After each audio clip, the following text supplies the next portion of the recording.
That's tomorrow. And that is it for us today. Okay, I don't know. Whatever it is, it's not right on the teleprompter. I don't know what that is. I've never seen that. Okay, but yeah, I can't read it. There's no words on it. There's no words. Play us out. What does that mean? To play us out. I don't know what that means, to play us out. What does that mean? That's tomorrow, and that is up. I can't do it. We'll do it live. We'll do it live. Do it live. I'll write it, and we'll do it live. Fucking thing sucks.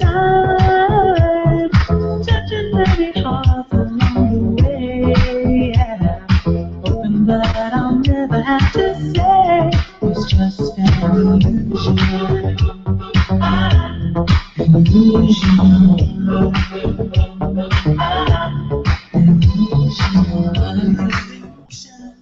Hey.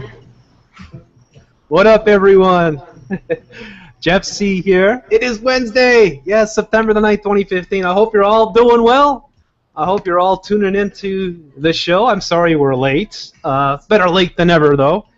And wasn't sure if we're going to be able to do the show today. In fact, I've been so busy with so many different things going on.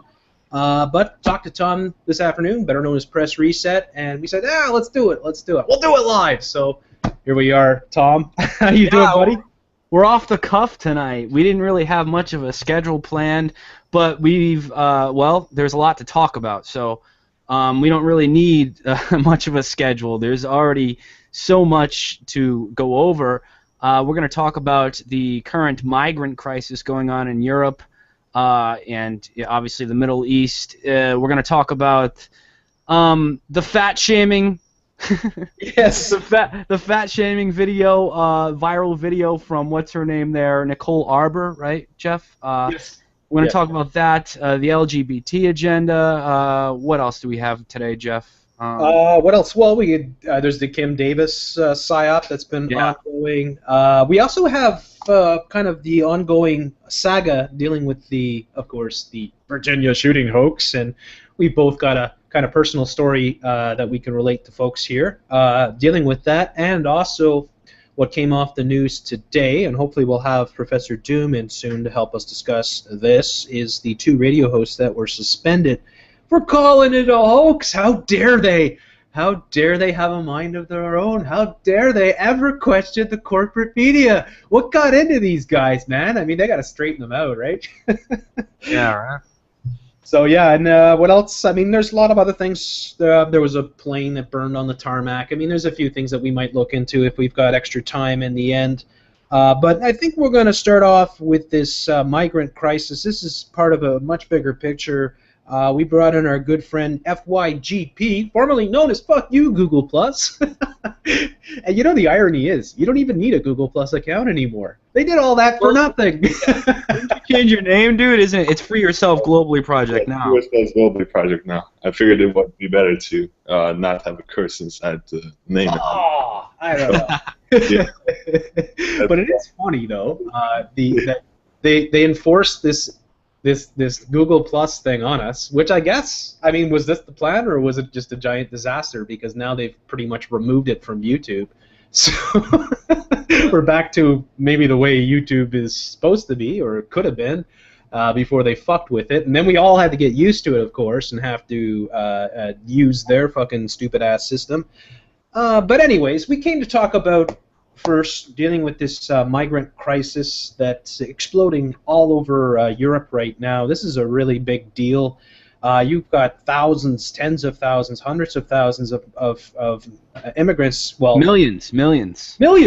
Yeah, call them millions. Yeah. Yeah. Coming out of places like Syria, mostly coming out of Syria, but also coming from elsewhere, taking advantage of the situation. And pretty much all of Northern Africa as well, and that's right. Sub-Saharan Africa. Pretty much everybody wants to go to Europe. It's nice there. The standard of living is high. The streets are clean. It's pretty safe.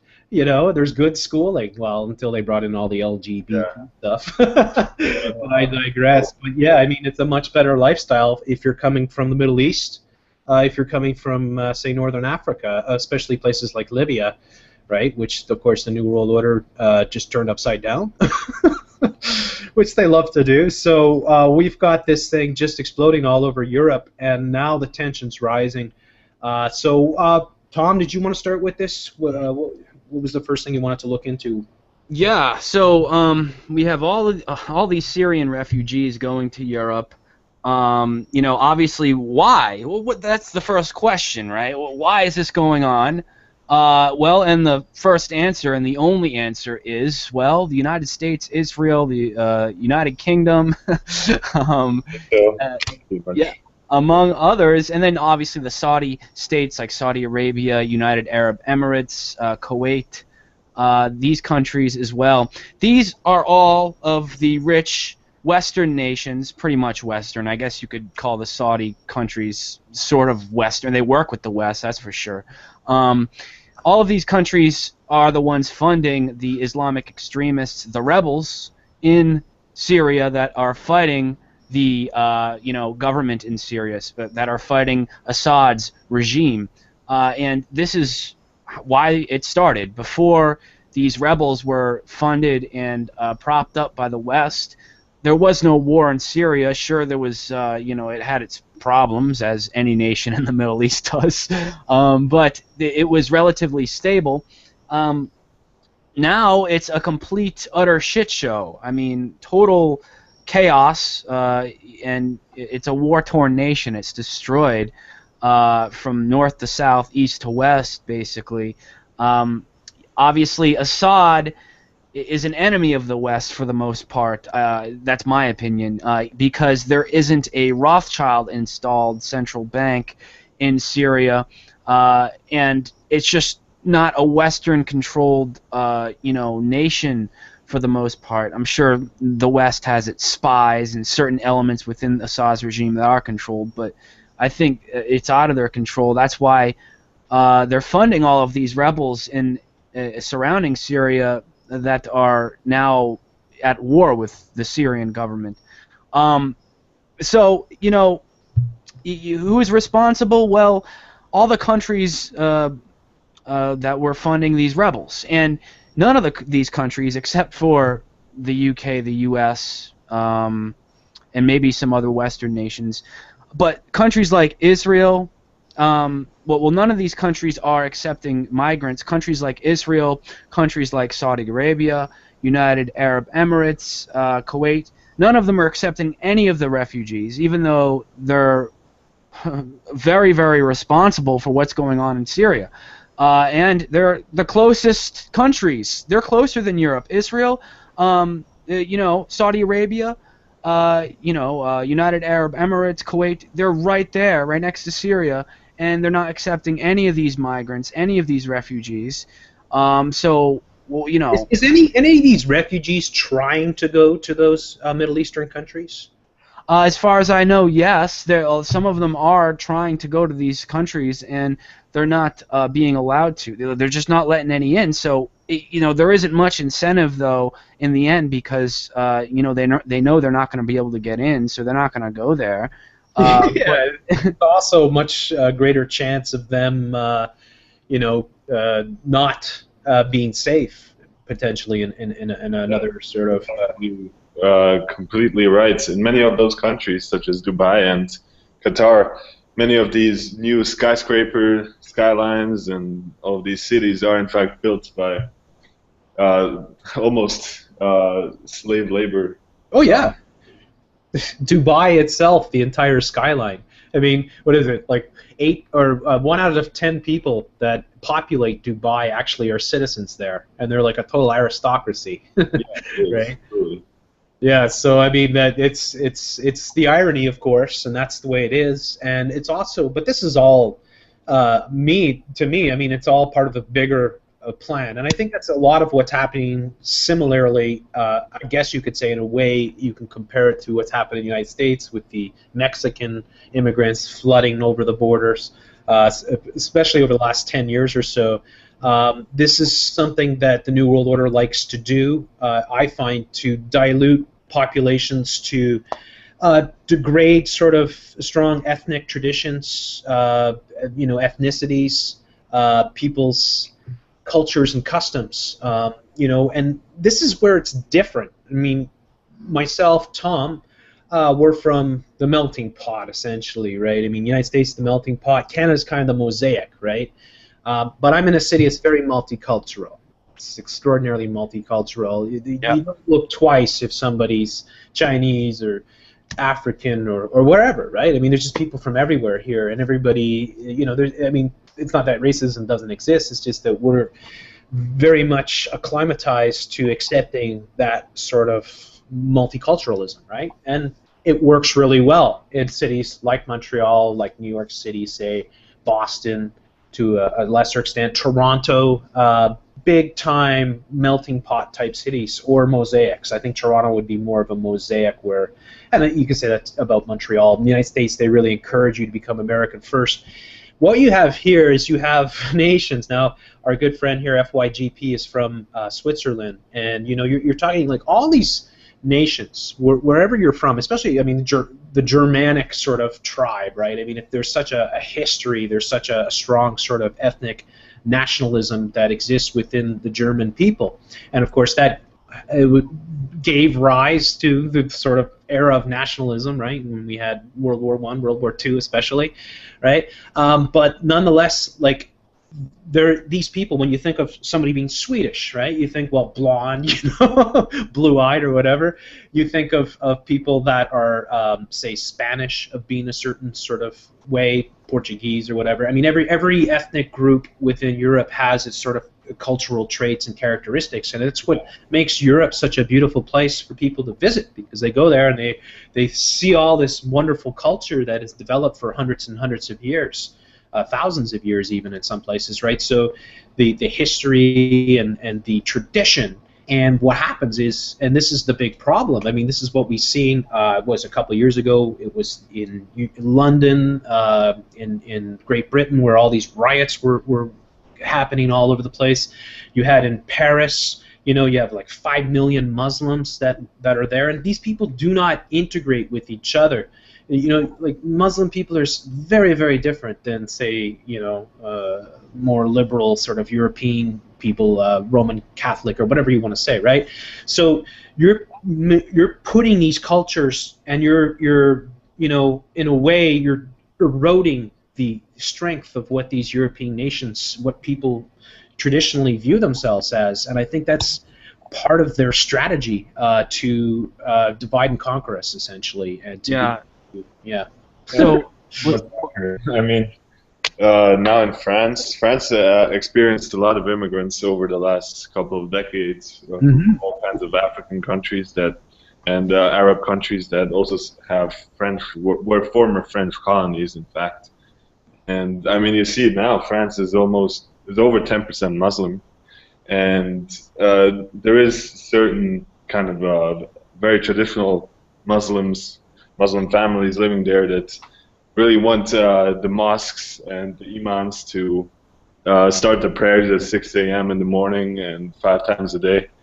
And, it's obviously causing a division between people, and you have entire kind of districts in Paris and other cities that are pretty much exclusively Muslim. And, yeah, it is truly this kind of dying out of European European kind of culture, kind of creating a mix of all these different cultures coming in. I don't think it's necessarily just negative or positive. It has, of course, affected both sides.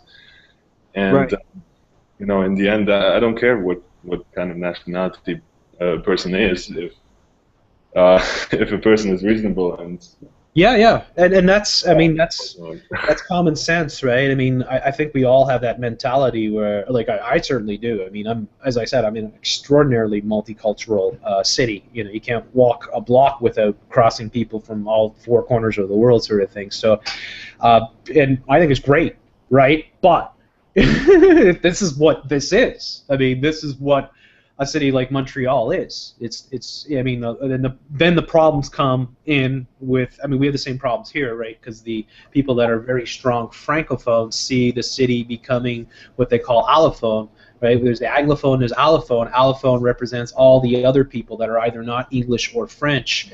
I mean, that's pretty much a 100-year war that lasted, and they're constantly at war. The French and the English never got along.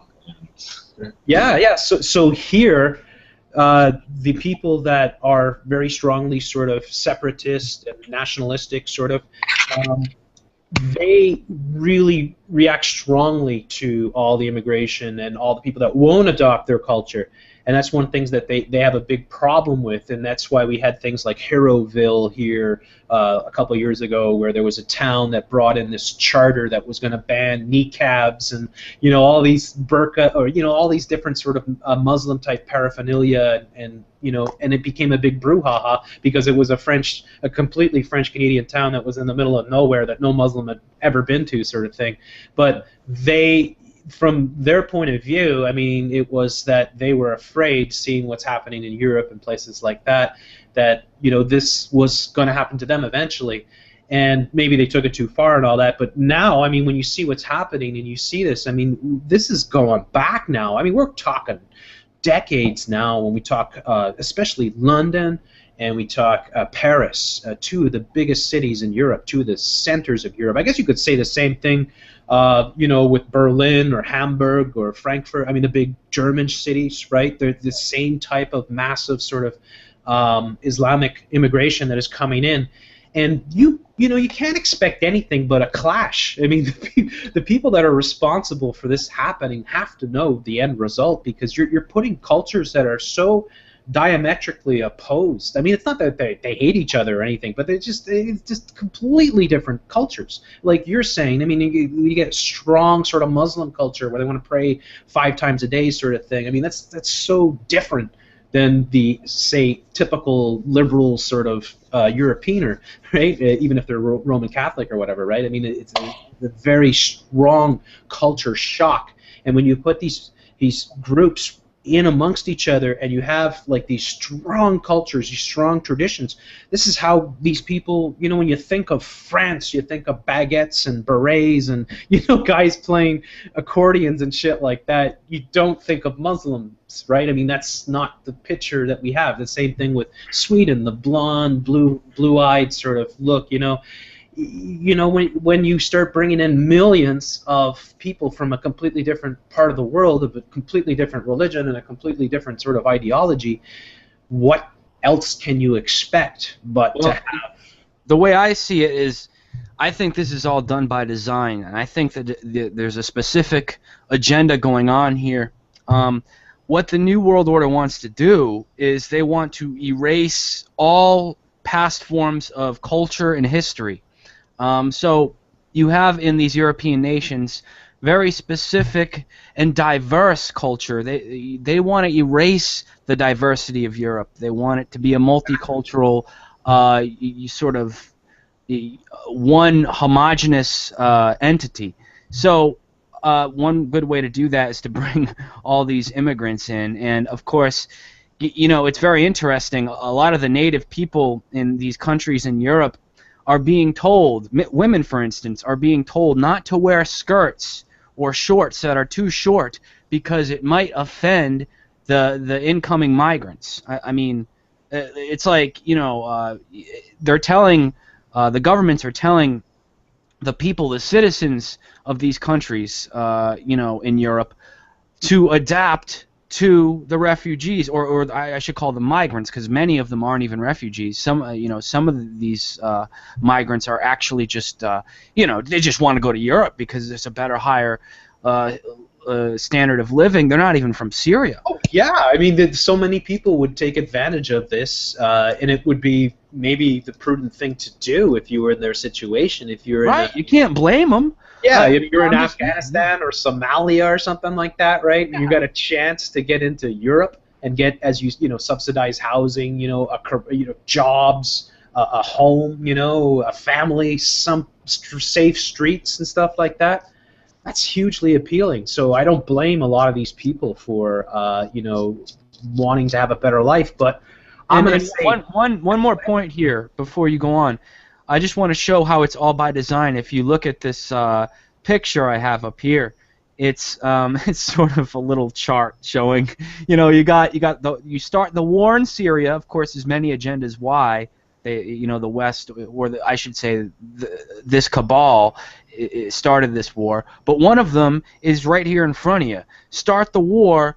We'll tell all the migrants, the refugees, we'll give them benefits. You have the carrot and the stick, right? The stick obviously being the war, trying to get these people out of there, or that's one of the results of the war, getting these migrants or these Syrians to want to have incentive to go to Europe, and then more incentive. Yeah, let's give them a carrot. Let's tell them there's benefits, free housing, free this, free that. So it's social engineering here on a mass scale, right?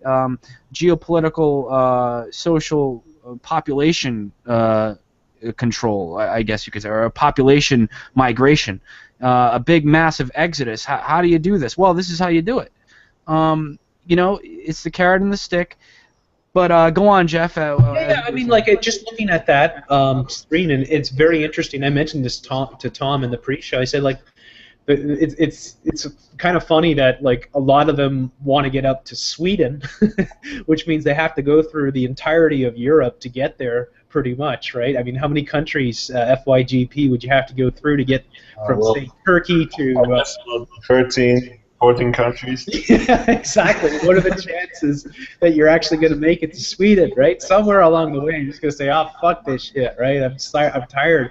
Let's just stay here. Let's stay in Hungary, or let's stay in Austria, or Switzerland. They won't get in, but you know what I mean. Don't get this is something that I wanted to say before. Just wanted to talk about this. I mean, I've seen this in Canada. I mean, give a good example would be Vancouver. I lived out in Vancouver for a while, and there's a strong Asian population there. Very wealthy Chinese coming over. The problem is this: in certain parts of Vancouver, there's a very strong concentration of Chinese people that aren't even official residents. Right? I mean, they're like boat people. They came over and they do not learn the language. They do not adopt any of the customs or traditions of Canadians. Not that we have many. But they keep themselves completely Chinese, essentially, right? Speaking Mandarin or whatever the other one was, right? And Cantonese. Cantonese, right? It's mostly Mandarin there, but yeah, and so that is what we get. That's sort of a nutshell of the bigger problem, because this is what happens. I mean, this is the problem. These Islamists that are coming over, especially if they're very strong, from very strong faith, they're not going to change. They're not coming over to acclimatize themselves and live in a freer, more open sort of. I mean, they're strictly religious people with strictly religious beliefs. So they're going to come into these countries and expect to continue that sort of very rigid, dogma, essentially, that, and that is going to lead to, inevitably, it's already happening, clashes everywhere. And I have a problem with that, because I wouldn't presume to move my family to, Syria without having some radical changes in the way that we, act as people, and the way that we interact in society and stuff like that. You would have to adapt to if you're going to the Middle East. I mean, especially if you're going to, say, Saudi Arabia, or if you're going to. And you're a woman, you have to cover your hair. Yeah, exactly. You have to. I mean, then that's it. Just in the more liberal. I mean, if you end up in place, some of the much more stricter. I mean, Saudi Arabia or United Arab Emirates or one of these countries. Desert countries that are so fundamental. I mean, they have such rigid sort of views of the world, very, very backwards in sense of women rights and shit like that, radically different. You could not go there and continue to live your lifestyle. You're not going to go there and drink beers out on your boat, go fly fishing with your wife who's topless and stuff like that. I mean, you're going to get fucking killed, right? So I mean, them coming in prison. yeah, for them to come into these countries and continue to exist, continue to carry on the exact same sort of traditions, in my opinion, that is not correct. I don't believe that's the way that migrants should work. I think migrants have to make the sacrifice and adapt and all that. That's, yeah, I would say at least learn the language. I mean, yeah, at the very least. I mean, I believe in religious freedom, so but if religion becomes politics, right, and that's a problem, right, and that's something that happens all the time, sort of thing, especially in the Middle East. That's where it is. I mean, like, there's so many problems that arise from this, and my sympathies go with the sort of traditional European cultures and the people. I think they should hold on to what they've got. I don't think they should become, like we are here in North America, the melting pot, right, of the United States, or the mosaic of Canada, sort of thing. I think that the strength of Europe is in its culture, and this is something that's going to degrade it enormously or cause a tremendous friction. Yeah, what it does is it actually eliminates diversity, believe it or not. And some might think, well, no, you're bringing in more of a diverse culture. Well, no, because the Syrians are all going to have a very similar culture. That's just adding one more. Number one, number two, it's really taking away from and essentially eventually destroying the native cultures of Europe. All these different countries with all these different traditions and all these different heritages, and it's a beautiful thing. It's a diverse continent, and they want to destroy that. Essentially, what the New World Order wants is they want to make Europe like America, like the United States of Europe, in which these different countries essentially just turn into what states are like in America. Not very different, right? They have some rights, some states' rights, and but the EU, they want the EU to really be one country in the end. And you even saw this in 1984 written by George Orwell, Winston talking about how there was 3 or 4 different countries on the planet. Yeah. There was, I don't remember the name. Eurasia, Oceanasia, and what was the other one? You're always at war with one of them, right? Yeah, East Asia. Yeah, East Asia, Eurasia, and Oceania, I think. Oceania, that's it. Yeah. Yeah, that's about right. Yeah, that's yeah, about exactly. right. Yeah. That's it's not that far off where we are with our corporate media in terms of being able to condition people. I mean, look at how they've conditioned people to the ISIS boogeyman, right? And they continue to use the propaganda and all the fake stagings that they've done with that in order to program us into fearing this enemy, which for the most part is imaginary, and for the most part wouldn't have any effect on any of us in any way, shape, or form. Well, here's where it gets even more interesting, because a lot of these migrants are bound to be Muslim extremists, not ISIS, but Muslim extremists. So in other words, let's say one of these migrants comes in to the UK and sees a girl walking down the street in a skirt, in a short skirt, or in a tank top, or in a bikini or something, right? Going to get super offended and might end up attacking her. You're going to get people doing that. Some of these incoming migrants are going to end up attacking people because they're offended. And like I said before, they're actually telling people. I forget what country it was. It might have been Hungary or Germany. I don't know. But they're telling people, the government of let's say I think it was Hungary. They're telling their citizens to not wear clothes that would offend these people. It's like, wait, they don't have to adapt to our culture. We have to adapt to their culture, even though they're the incoming migrants. Doesn't make any sense at all. It's ludicrous, and I mean that's how they're able to control us. I mean, we had a story here from a couple years ago, which gives you an example of this. I mean, it's like we had these aristocratic sort of Afghanis that came in. And what happened was the younger, like it's a family of a large sort of extended family, but the younger daughters were becoming very, Canadian type in their culture, right? Very liberal and having boyfriends and stuff like that, which was so much against the strong sort of religious and ethnic values of these Afghanis, that the father and the brother actually killed them. They actually drove them off into like what do you call it, a dike or something, right? And they drowned. Wow. And they try to pass it off as an accident and all this. But this is the kind of stuff that happens because you get the culture shock. I mean, it's a culture shock. I know people, for instance, I worked with like a lot of East Indian people. I worked with East Indian people.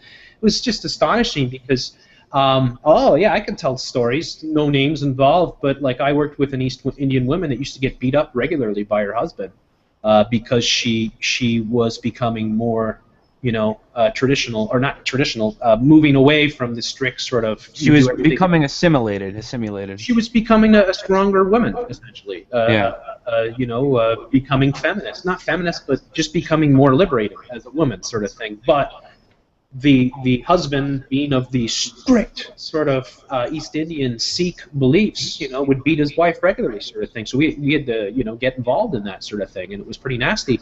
So that's just a microcosm of the bigger problems that happen when you're trying to mix these cultures, shove them together, and force people to adapt to a completely different lifestyle. This is unnatural, and it's sudden, and it's like, nobody's prepared for the culture shock that ensues. It's quite something. And we have, I believe, if we have Red Siren here, we have another European.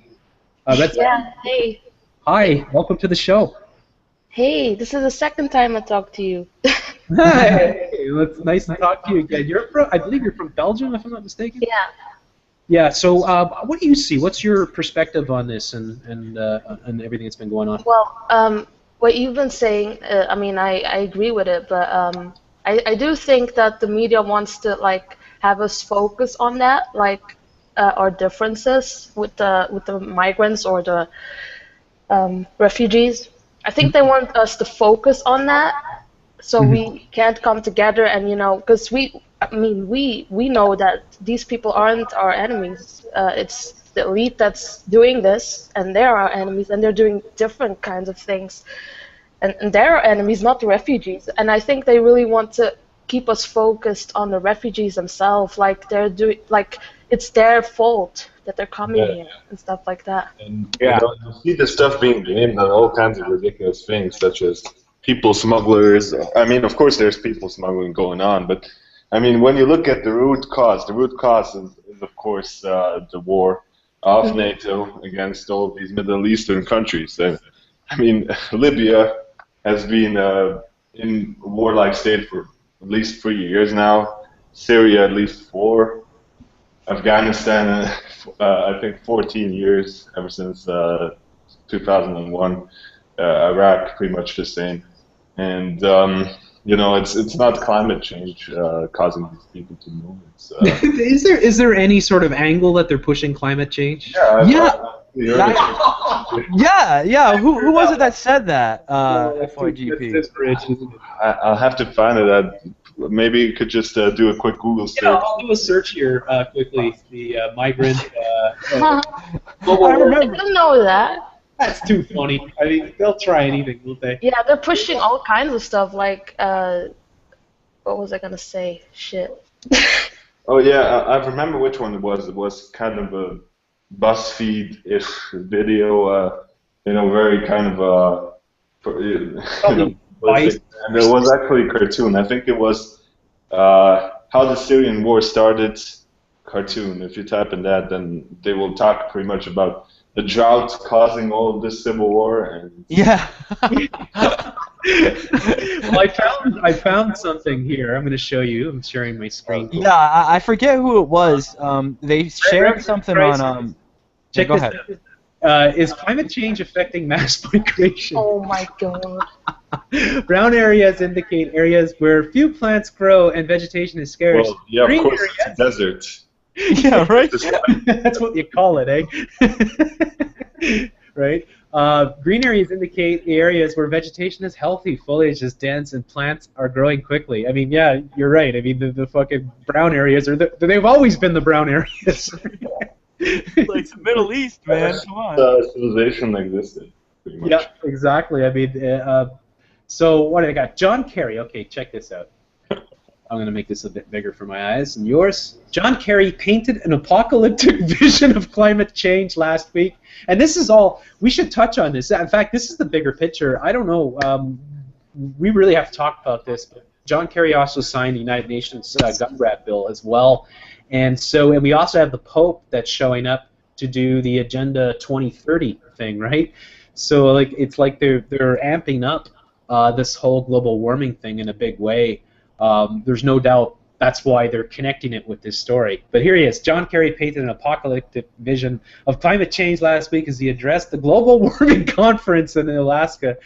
You think that migration is a challenge in Europe today because of extremism. Wait until you see what happens when there's an absence of water, an absence of food, or one tribe fighting against another for mere survival. What a fucking asshole. Yeah. The U.S. Secretary of State warned few experts would argue with Kerry's analysis of the future, but some would argue his vision is already here. It's already here. The current refugee crisis marks a watershed moment in global history, or the history of global warming, because it's the first wave of emigration to be explicitly linked to climate change. I'm not making this up. You see it right in front of you. According to one leading scientist who predicts rises in temperature and increasingly extreme weather will unleash many more mass movements in the future. It's right out of a Hollywood, Roland Emmerich bullshit movie. I mean, it's just unbelievable that they're actually, tying this thing together. But yeah, well, they're going to milk it for all they can, And we have, this summit coming up, I think the 24th, the Agenda 2030 summit. Oh, we'll be dead by then. Yeah. No need to worry. Yeah, at the end of September, we won't see that, so... Yeah, no, but that's what they have coming up, and obviously that's under the auspices of climate change, right? That's why we have to implement this 2030 agenda. It's because, we need sustainable development, and if we don't implement this, it's the end of the world within the next 20 years, or by 2030. It's out of time. It's already too late. So forget about it.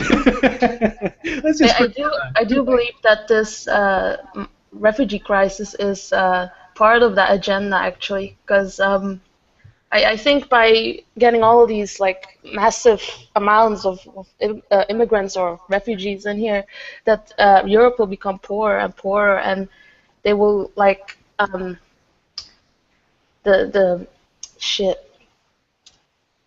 government.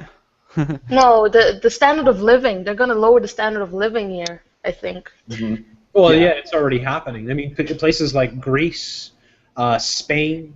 But I mean the Western Europe, I guess. But that's where they're coming, because they're in Hungary, but they all want to come to Germany and shit. And I find that really, really weird. They all want to. Well, I can understand because we're the good countries, economically, I guess, and stuff like that. But still, how do these people know that? I want to know where they heard that. Does the news Well, I think it wouldn't be hard for them because they just have so many connections that people that have already emigrated across Europe, and many of them end up in Germany.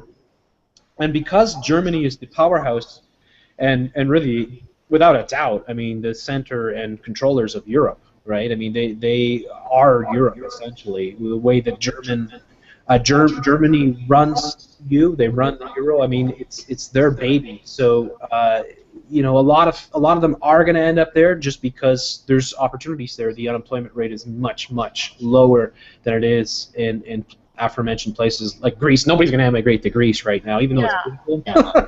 I know. To go, right? Actually, the defense minister of Greece has been letting through the migrants and the refugees to Macedonia, and then they can go through Serbia and through Hungary. And he does this. He knows that Greece isn't going to be able to sustain these people there, so Greece is just doing the best it can to kind of not keep this crisis to to have at least not that much damage on the economy. Yeah, they've got enough on their plate. Yes, it is, right? I mean, when they got honestly, Migrants, they're just letting them through to Germany, pretty much. yes, and All that's those countries, Hungary as well. I mean, Germany's has been, is out of all the countries in that part of Europe, I'd say Germany has had probably the largest amount of migration. yeah. So they're acclimatized to that, so it's just the economic powerhouse. So a lot of people are naturally going to head towards Germany, but they're trying to push them off into other parts of Europe. They're trying to, right now they're saying that the headlines here, where was it? I had it here before. European official calls for the continent to take in 1,600 migrants. And that's the number that they're throwing around right now, 1,600. But obviously, That looks like a lot more than 1,600. That looks like 160,000. oh, sorry. oh, yeah. That's how I was today. 160,000. Sorry about that. That'll make a good soundbite. So I mean, there is, folks. I'm off of 3 hours sleep last night, so I'm gonna make some mistakes. But this is the number that they're throwing out there. 160,000, and we know it's a lot more than that. Yeah. But they want the European countries to commit to taking in a certain portion of this, and a lot of these migrants are saying they want to get to places like Sweden, Scandinavia, Denmark. And Denmark today, there was a rail link suspended between Germany and Denmark. So what happened there was Denmark has suspended all rail links with Germany after police stopped hundreds of migrants at the border. The Danish police also crossed the motorway between the two countries when some asylum seekers began walking north after being forced off a train. They say their destination is Sweden here, right? And then they're saying 120,000.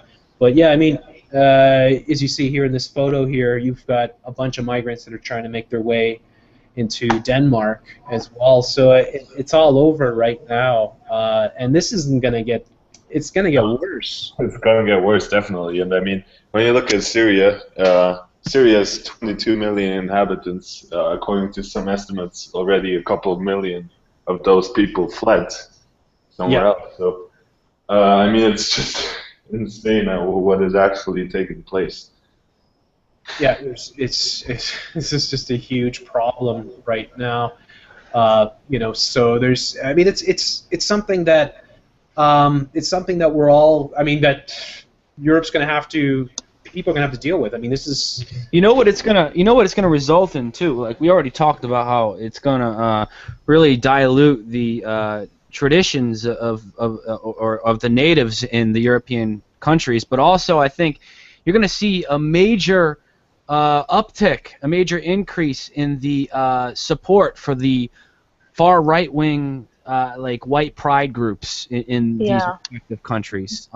Because, they fund those groups too, right? I mean, that classic sort of art of war, where I mean, like they're just this is what the New World Order does, right? They want to inflame tensions. They, as Red Siren said, the media is going to play it up a lot in order to incense people and get reactions out of people and stoke the fire sort of thing.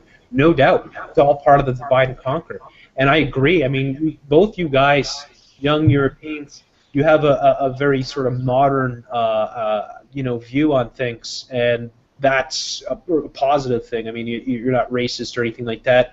But what it represents on a larger scale, though, is just the destruction, I think, of European culture and tradition. I mean, not completely. But it's happening, It's like. But it's also the culture of the refugees coming here. I mean, it's not the same if you live in another country. If you're back home, it's bound to be different, Yeah, Oh, well, what the goal is, I think, is to destroy all cultures on the planet, and Yeah, that's what I think as well. So so they want a new age, right? A one yeah, world sort they of. want a one world sort of uniculture, right? A universal culture, and LGBT culture, dude. yeah, well, that's part of it. That's part of it, and you know, you see a lot of these migrants, how they're dressed, very, very metrosexual. Some of them, right, you know. So again, though, and I want to reiterate this as well. I don't know if I think Red Siren mentioned this. You can't get mad at the refugees. And, No. Yeah. and no, number one, but also there's so many different types of refugees. Even though they all have a similar culture, some of them are going to be a little more tolerant of the Western traditions. Are going to be like automatically a little more, I guess, modern, a little more, I don't know, Westernized. right? And others aren't. Others are going to be very, very strict Sharia law, but overall, it's still going to just contribute to erasing the European cultures, I think. But also, and this is something we haven't really touched on, I think there's an agenda to start a race war. And I think that's what the elites really want World War III to be. People talk about wars among countries. No, I think it's going to be, or at least they intend it to be, like wars among people in the streets, like a race war. And in America, they're fomenting this by funding and backing and escalating the Black Lives Matter movement. And trying to get black people in America to hate white people and vice versa. And then in Europe, you're going to get it between Muslims and the European nationalists or European natives, I guess. Or So- even Yeah, European liberals. it's not even nationalists. Like when I look at Belgian newspaper sites, like on Facebook and stuff, they're all being racist as fuck. Like, these are just normal people. Like, they're all being racist about it, and I'm like, oh my god, this is so sad. You're just falling into the trap of what they want you to do. It's Yeah. like, Exactly. Well, it's the Hegelian dialectic. I mean, they anticipate exactly how things are going to roll out, sort of thing. So they have a long-term vision of how they're going to carve up Europe, essentially, just like they're doing here in North America. It's one of the goals, I believe, the New World Order I believe that they are the ones that have enabled tens of millions of Mexicans to, flow over the borders.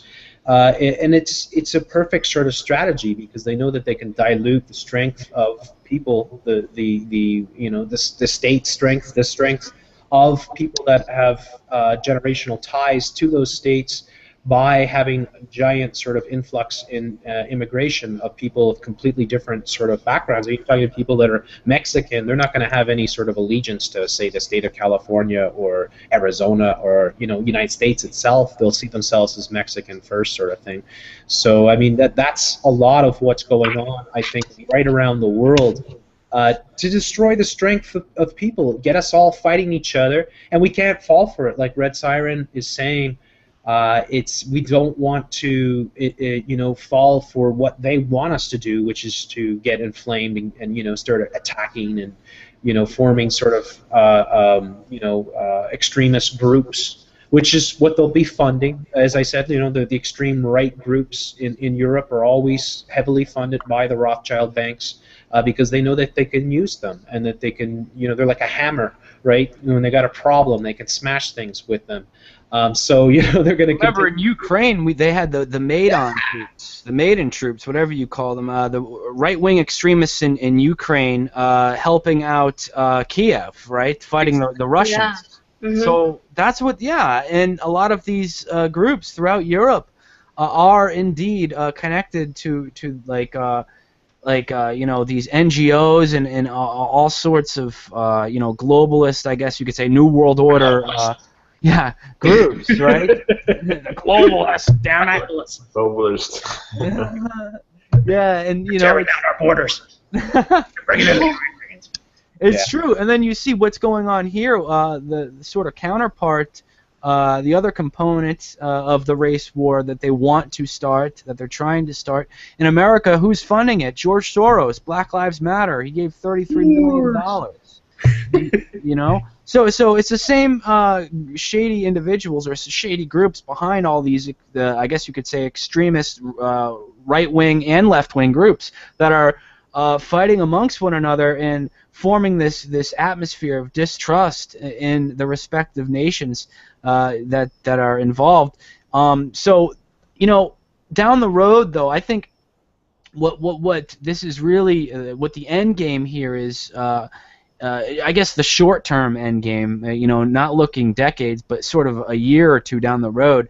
I think that we're going to see some major economic troubles. And think about it. If you got these extremist groups in the streets fighting one another, it gives government officials that much more of a reason to implement a state of martial law on the streets, because, well, you have, oh, look, you got the Muslims fighting the racist right wingers in Germany or whatever, or in even Greece, all these countries in Europe. You know, oh, well, then we got to implement a police state now to make sure this doesn't go on, and make sure everybody's safe and protected. We've got the solution. Yeah, problem, reaction, solution. And then in the United States, obviously, it would they'll try to foment this tension between black folks and white folks. To be honest, I think, and this is why this is such an important aspect of this Illuminati race war they're trying to foment. I think it's going to be more severe, if there's even anything, if they succeed at all. It'll be more severe in Europe than it will be in the United States. I'm coming to America.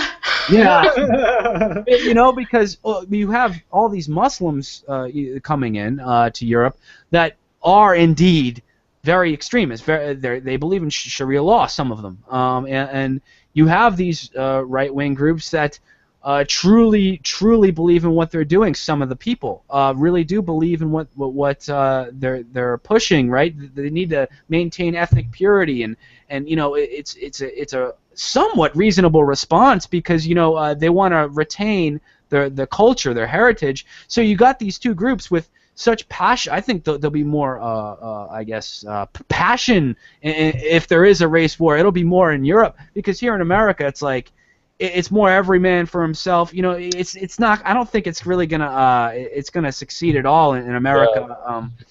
But looking at America itself, I mean, I don't think that the Black Lives Matter thing and the rioting and all the racial divide and conquer has really caught as much attention by the American people as intended by the media, as the media intended to have.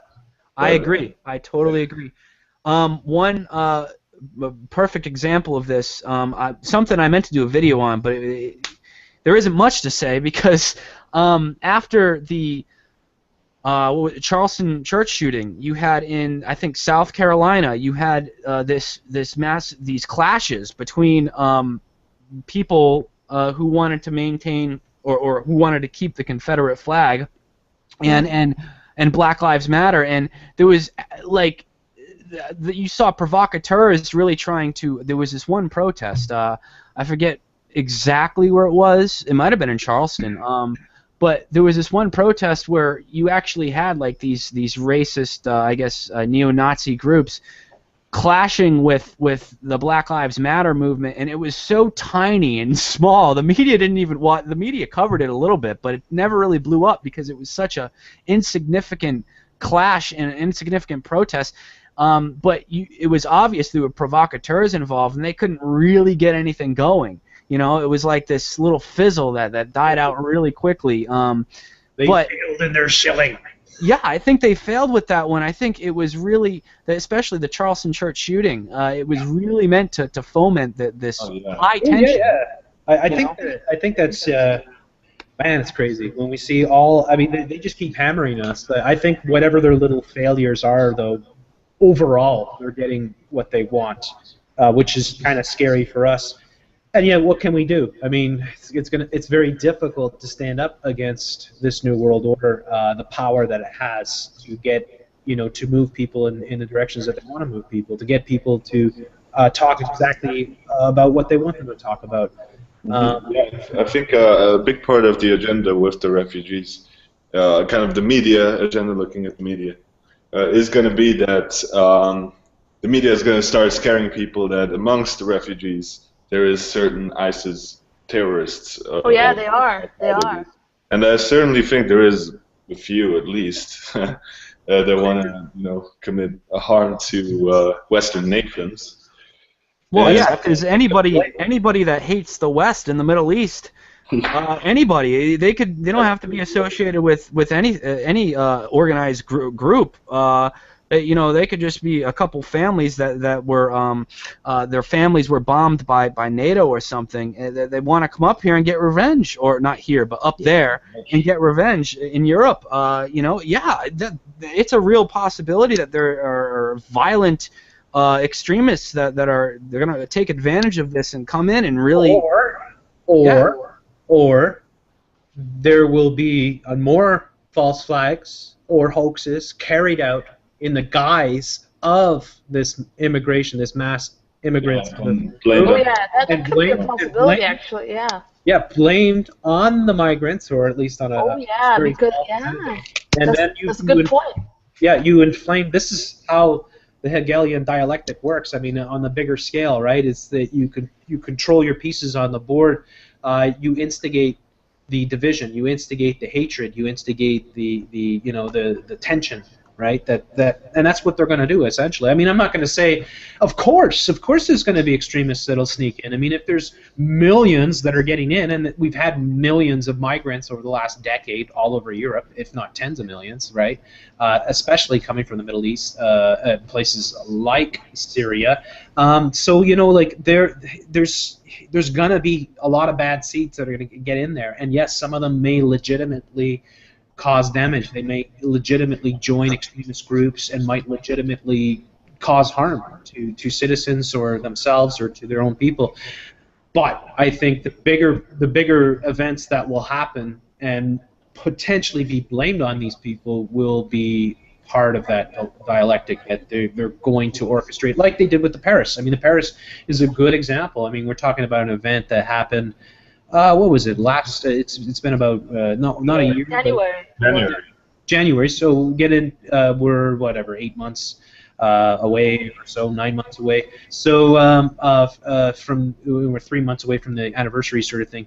But that's a good example, right? That was another one of these events that was blamed on migrants, terrorists, right? Pretty much, French Muslims, because those guys had French passports, and I believe they were also born in France.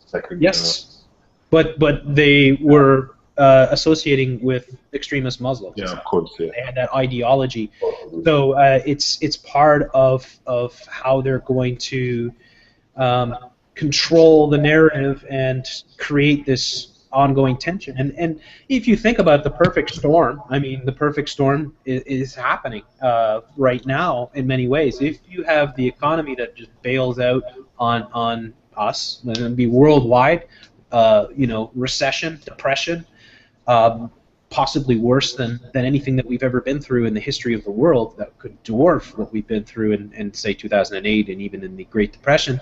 If that were to happen right when all this migration sort of crisis is going on, I mean, yeah, you literally could have riots and people being killed on the streets and stuff like that, and real savagery happening, and that would be the perfect concoction for the New World Order to implement their police state, which is what they're doing essentially. I think if that is end goal, it has to be like a calculated kind of 20-25 year goal that they want to implement, because in the end, most Europeans are actually pretty open to the people who are coming in. But yeah, as you said, it's causing a cultural division, a cultural clash between those people. It's just kind of the natural thing that happens if masses of people from other cultures come in all of a sudden. And I mean, it's interesting to see what's going to happen. And it creates the refugees being distributed, because now kind of the European Council guys are talking about, all these 160,000 being brought to all these different European nations. You know the weird thing as well. Sorry, Jeff. I was watching a Belgian program earlier, and they were like, it was, I don't know who it was because I was just, you know, looking through the TV and stuff like that. It was, I think, someone from Hungary, like someone in the European Union from Hungary, and I he think it was. was the president of Hungary. No, I don't think it was him because I know him. So I don't know who it was, but it was someone from Hungary, I think. And he was saying that they were having 300 refugees because they asked to be settled in Hungary. And they were like, yeah, only 300 asked. And I was like, why only 300? Because if I was fleeing from war, I mean, I wouldn't care where I would get, you know. If I just got away from that war, it would be good enough for me. Like, I don't care if I have to go to, like, I wouldn't care about having to go to Germany because it's the best economy of the European Union. Like, I don't care. Like, I would just, if I'm safe, it's good enough, you know. And I was a bit weird because so many refugees are going to Germany. It's like, don't you just want to flee war and not, like, think about, wow, let's look at the best economies of Europe? It's like, what? Well, I just want to flee war. That a lot of them are, you know, thinking deeper, and they're not necessarily trying to flee war. So you know. Yeah. Like I said before, I think that like you better believe. A lot of these migrants aren't even from war-torn Syria at all. Oh, So, really? yeah, well, yeah. A lot of them are coming from Jordan. They're just taking advantage of this. Now, anybody that wants Oh, wow. to get away from the Middle East, you know, they're just going to be like, hey, they're letting us in. They're opening the doors wide open. Yeah, by the actually, way- that wasn't the media because I think someone said, like, you know, who knows if these are Syrian refugees? They're taking passports of Syrian refugees. I was like, yeah, maybe they're just trying to make us mad, you know, to get angry at refugees. Yeah, that's possible. Because I heard one statistic. I think it was Hungary. Yeah, I think it was Hungary. That 90% of the refugees coming in, or the migrants coming in, didn't even have any proof that they were from Syria. Yeah, I saw that as well. Yeah, that was. Yeah, they're coming from mostly from Syria, Afghanistan, and Somalia, but they're also coming from places like the Democratic Republic of Congo, South Sudan, Central African Republic, and even Ukraine, right, and Iraq and other places. Well, yeah, Ukraine. I can understand that. I mean, if they're in the war-torn areas, yeah. So it's a real melange of all from people from completely different, you know, situations essentially. I'm fine with any refugees if they're from war-torn areas, you know. Yeah, Not if if they're, it's not if status they're though, economical migrants or whatever. I mean, the refugees from war-torn areas are more important. The problem is this: it's like they say they have like whatever 3 million or something in Jordan and in Turkey and in Syria that they're trying to deal with in these giant sort of camps, and so like obviously those countries alone cannot deal with this problem, right? I'm sure they've got their own problems, especially Turkey, right? And Turkey is the bridge for Europe, for the Middle East into Europe.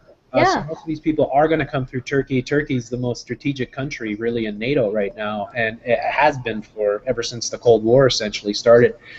So I mean, it's continues to be right at the dead center of the New World Order sort of reach. Yeah, but have you heard that Saudi Arabia, Qatar, Kuwait, all of those countries are not allowing any refugees? Of course not. No, I mean they're the most wealthy and the most. Yeah, exactly, and they're not taking any refugees. Israel isn't either. Yeah. everyone. Yeah, pretty much. And it goes to show you the hypocrisy that happens with this. But a lot of people wouldn't want to go to those countries to begin with, right? Because I mean, it'd be a shitty outcome for them potentially. Well, think about it. If they really are fleeing from war, they'll go. They would want to go anywhere. But I the wouldn't reason want to go to Me Saudi too. Arabia. Like I wouldn't care if there isn't any No, war. thanks. If there isn't any war, and I mean, if Netanyahu's there, and I'm like, I don't care. If there isn't any war, it's fine. I can deal with Bibi. Well, you know what Netanyahu and Israel's excuse was that they couldn't accept any refugees, right? Their excuse was that Israel's too small. Oh, come on. Yeah. You could make it bigger. I'm serious. Bigger. Let's make it bigger, guys. Yeah, When like, have they it's like ever? bigger. When have they ever? Right? Well, listen to this. They kick people out, or you get the fuck out of here, man. It's fucking Israel, right? I mean, look at the movie. What was that movie? World War Z. You think they were letting people in then? What's that about? Well, That yeah. was about zombie I haven't apocalypse. seen that. Yeah. Well, yeah, and you know what? Here's the thing with Israel, though, that a lot of people don't know. They're anticipating a really serious demographic problem in regards to their population and numbers in Israel, sort of like how Japan is anticipating this as well. So you would think, you know, and I know, trust me, I know the anthropological, sociological repercussions for bringing in Arabs into Israel. I understand that would be probably not a very good idea in terms of you know, anthropology and sociology. You know, you might see Not good for the clashes. Zionist. Yeah, but a lot of these Syrians are Christians, so maybe not so much because, you know, obviously if you brought in the Muslims, it wouldn't be a good idea. But Christians, you know, so many of these refugees are Christians, so. You know, it's just a complex issue, and here's the thing. This is why it's so you know, preposterous and hypocritical that these countries aren't accepting any of the migrants, because they're responsible for what's going on there.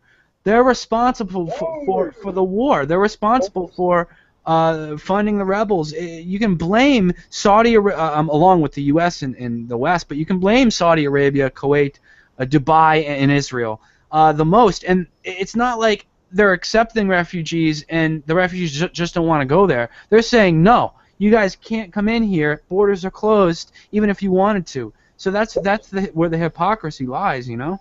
Yeah, and of course, and yes, absolutely. Israel is, as is Saudi Arabia, as is so many, Kuwait, United Arab Emirates, you know, they're all they all scratch each other's backs, right, at times, and they all take shots at each other. But really, Israel, one of their major strategies is to inflame Syria, inflame that sort of Sunni Shiite land bridge, right across the Middle East sort of thing. They want them all fighting each other.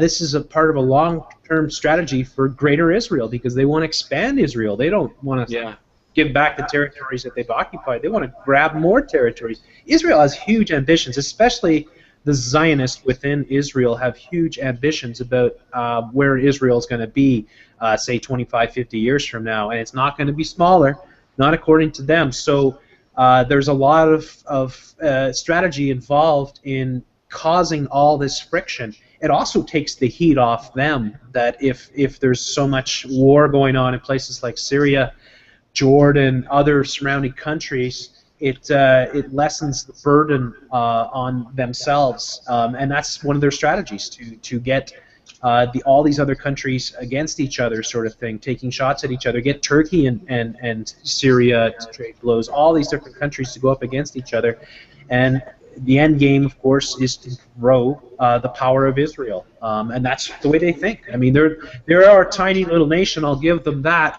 It's a tiny little nation, but they have, if you just research Greater Israel, and it's in the Protocols of Zion, it's one of these things that they want to achieve, long-term goal. And those people that run Israel, they are the chicken hawks. I mean, they really do think this way. So it's all part of the strategy, and that's the irony, of course. I mean, it's not really, I guess it is. I mean, when you think about it, they won't accept refugees from a crisis that's largely of their making. Dude, did you hear about the in London they had a Jewish school, I believe, that was teaching their children that non-Jewish people were bad, like evil. Oh yeah. That Yeah. that's something that's it's pervasive within certain sects of Judaism for sure, and Israel as well. In certain communities in Europe, yeah, they think of us many, and I don't want to speak for all Jews here. Certainly not all Jews. That would be a No, fallacy. I know. Yeah. But there are certainly some elements within the Jewish population that really truly believe that Goyim are subservient to them, right? Goyim is anybody who isn't Jewish. This Yeah. is a philosophy many of them I have. believe we have the biggest The- Jewish population in Antwerp, which is in Belgium. I think that's what I heard anyway. I'm not sure. Yeah. The largest Jewish population in the world is actually New York City. Actually. Oh yeah. I'm just talking Israel. Europe. I'm just talking Europe. There's like 6 million Jews around New York, and there's like about 4.6 in the state of Israel, if I'm not mistaken. But anyways, I mean, yeah, we know. I mean, obviously it's not the Jews themselves. They are just as innocent as every other ethnic group out there. It's just It's not the normal, working class people. It's like the elite, Exactly. It's the Zionist, and that is their world vision. That's the Talmudic Jews as well. They have a lot of very creepy things in their culture, and yes, they refer to us as the Goyim, right? And that we're donkeys and we're there to serve them. That is the end game sort of thing. And yes, I believe that's what the New World Order is about. I believe they look at us as useless eaters, right? And that they want to get rid of us. Yeah. They're trying to make us into LGBT kind of drones, essentially. Sexually confused. Yeah. Prefer those. Yeah. Yeah, weirdos like them, but just genetically inferior, and that they'll breed us out very quickly, sort of thing. That's why it's so difficult for so many people to conceive children naturally now, and that's why there's an extraordinary raise in the rate of autism. And how, I mean, what is it, 50 years from now, every kid that's born will have autism? I mean, yeah, of course, the vaccinations, all these different things, it's all part of their plan. And that's what we're awake to. I like to say, you know what, we're just conspiracy theorists. They're not really thinking of getting rid of us. But, yeah, they are at the top, yeah, absolutely. They don't look at us like equals at all. They look at us as subservients, right, that we're here to serve them. And once we cease to serve them, or they got the robots to replace us, you can bet your bottom dollar they will. and go ahead. Yeah, and in the meantime, the strategy is to keep us as dumbed down as possible, to keep us fighting each other all the time, to support rival groups, fund rival groups constantly, so that they're always, and create these psyops to keep us in this Hegelian dialectic, essentially, to keep us constantly talking about what they want us to talk about. And what we're talking about tonight, by the way, this topic is really big. This is very important. This is very real. It's not imaginary. It's absolutely happening. It's people can walk here in places like that's why we have a couple of Europeans on the show to give us that perspective, because it's absolutely real. This isn't a psyop, say like the Virginia shooting hoax sort of thing, right? This is a much bigger problem. Yeah, in fact, I talked to a person from Syria just about a few weeks ago, and he actually was a high school teacher there, and he spoke English. He was learning German now, and he actually spoke it really well for just a couple of months. And many of these people are in fact really well educated, know a couple of languages. So they sorry to interrupt, but you know what people are saying? Like, why do they have smartphones? Like, aren't they from a third world country? It's like facepalm. Nowadays, everybody can get a smartphone. It's like, what? Why can't they have a smartphone? They're from Syria. It's not that bad there, Yeah, people have this skewed view of the Middle East, that it's all, how do I say it? War-torn and just primitive and stuck in the medieval times. No, there's areas like that, but there's also areas that are actually, pretty well educated, and mostly the urban areas, you see people that you walk down the street. They're just like you and me in a way, except some of them do have extremist ideology, even though it's a different culture. Like, deal with it. It's weird though, because you got some of these characters, like even in Iran and well, I don't know if Syria is the best example because it's so war torn, but these Middle Eastern countries. They're like walking around just like you and me dressed in sort of Western clothing and listening to like Middle Eastern hip hop and this, that, and the other, and some of them are really nice educated people. Some of them are educated, but they believe in Sharia law, and they're very extremist, the sort of Islamic I don't want to say jihadist, but borderline jihadist, but they're modern and they're smart. So it's like it's just a weird mixture of Turkey best embodies that weird sort of mixture that's Turkey is the most modern of them all. Yeah, absolutely. We have a lot of Turks here, and they're pretty modern, but they still have that that kind of traditional kind of mindset, I guess.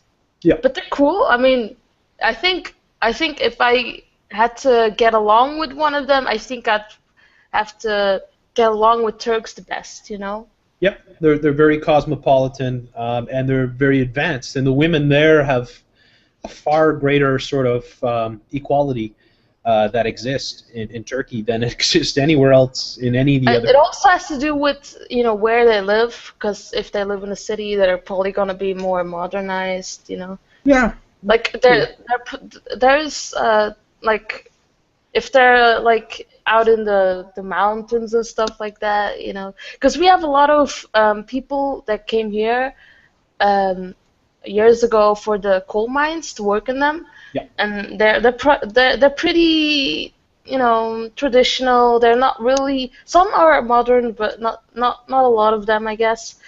But I mean, I still think they're if you had anyone from the Muslim world, I still think they're the best. Well, they're the most westernized. Yeah, most westernized. That's the best sort of thing to describe them as, and that's why Turkey is such a key. I mean, it really is the key country. You know what would surprise most people too, and not to interrupt, but Iran is actually probably the second most westernized. Not west. I don't want to say westernized, but modern, I guess I would say. If you look at, I mean, Iran is quite thriving. I think Tehran has some of the most well-educated, the most well-educated population in the Middle East.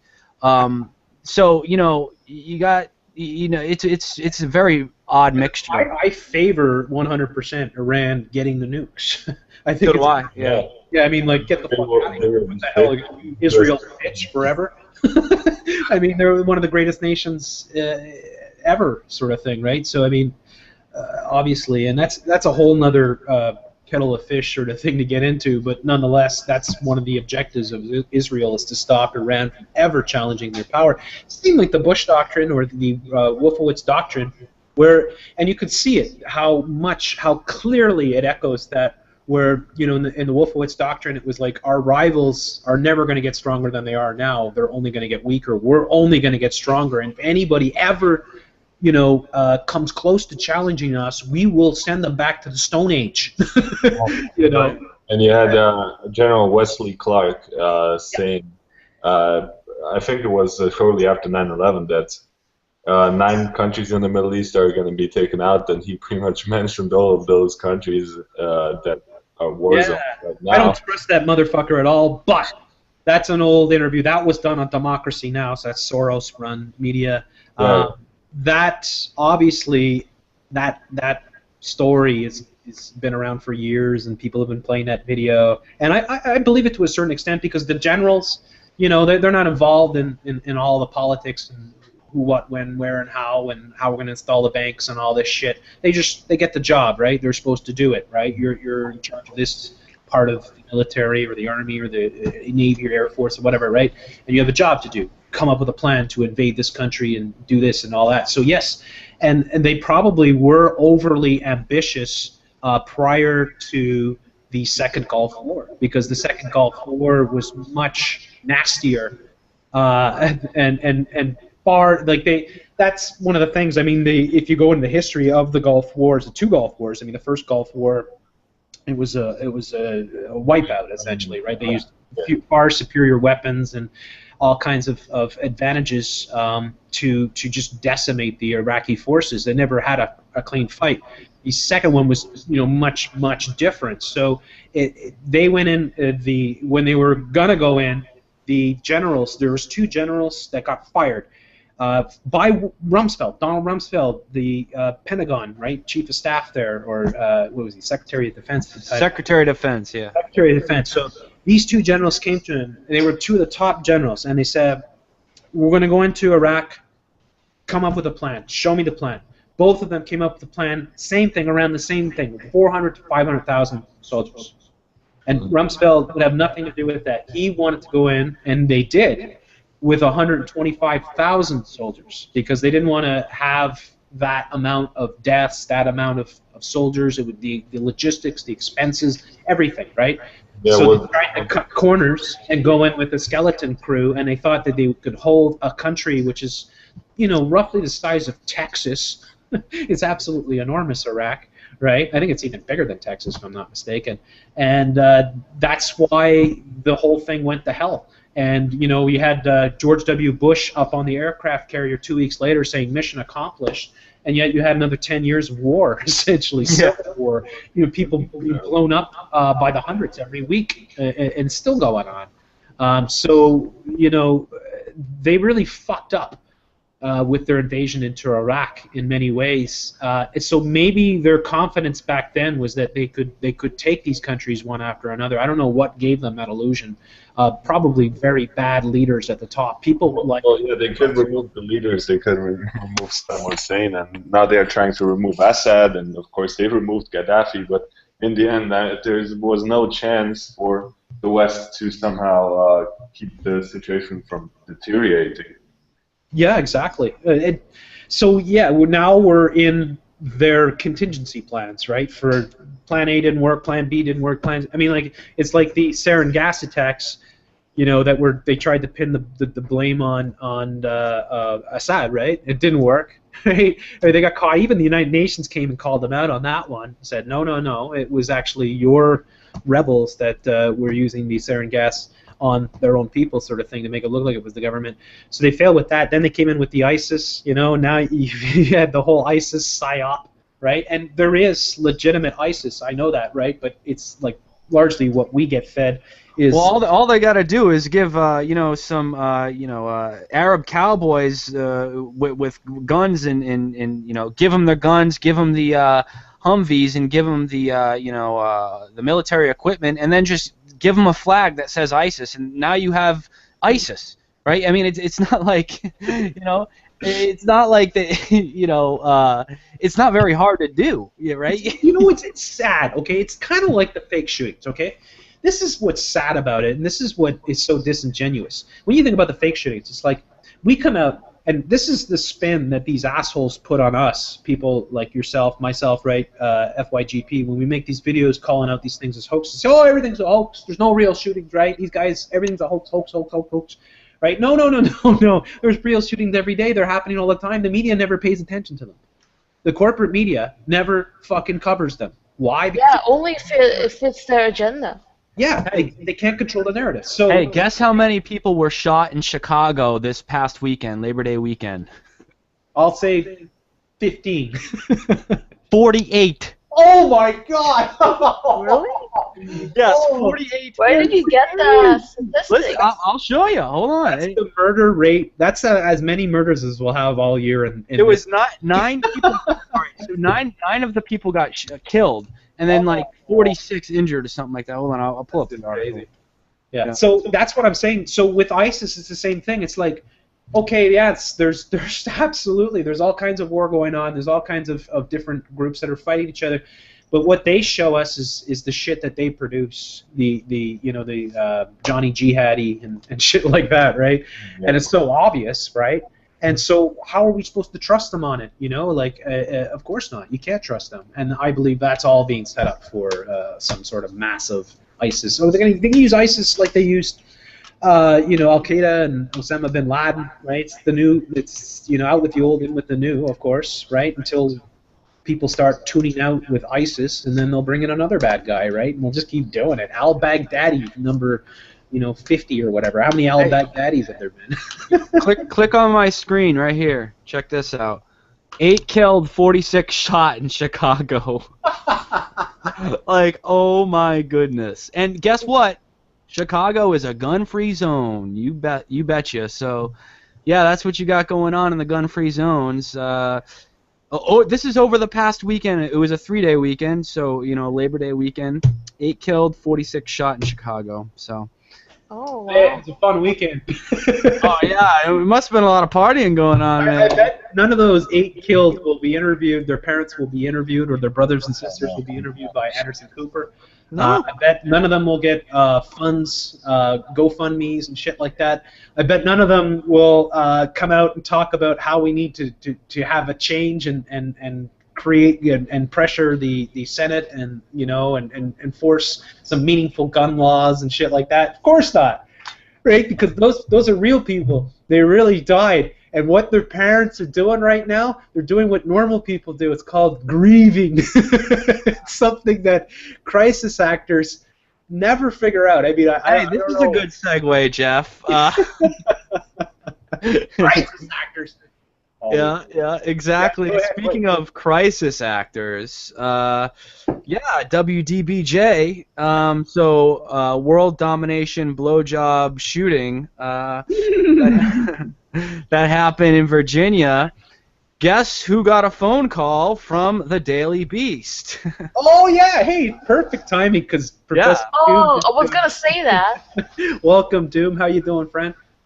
I don't know. I just went out and got another pair of headphones with microphone, and because somebody was telling me I had a hum in the other one, so this thing sucks just as bad.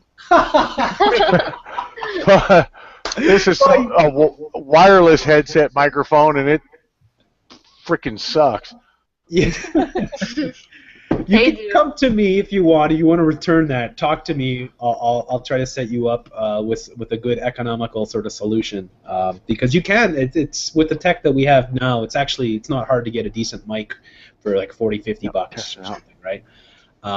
But yeah, I mean the problem with the microphone and headphone. I have one of those, by the way, and it was way too uncomfortable for me to use. I think I used it maybe a couple times, and that's it. And it didn't sound nearly as good. But anyways, we're digressing. Want to get into the latest. Now, Tom, this is an interesting story. I got I think Doom knows this because I left a message in his video. I got a tweet from the Daily Beast. This guy wanted to interview me yesterday, and so did Tom. Yeah. Right? So you want to tell that story? Yeah, his name is Ben Collins. He's the senior chief editor. He's the senior editor at the Daily Beast. And fitting name, huh? Daily Beast, right? Working for the Beast.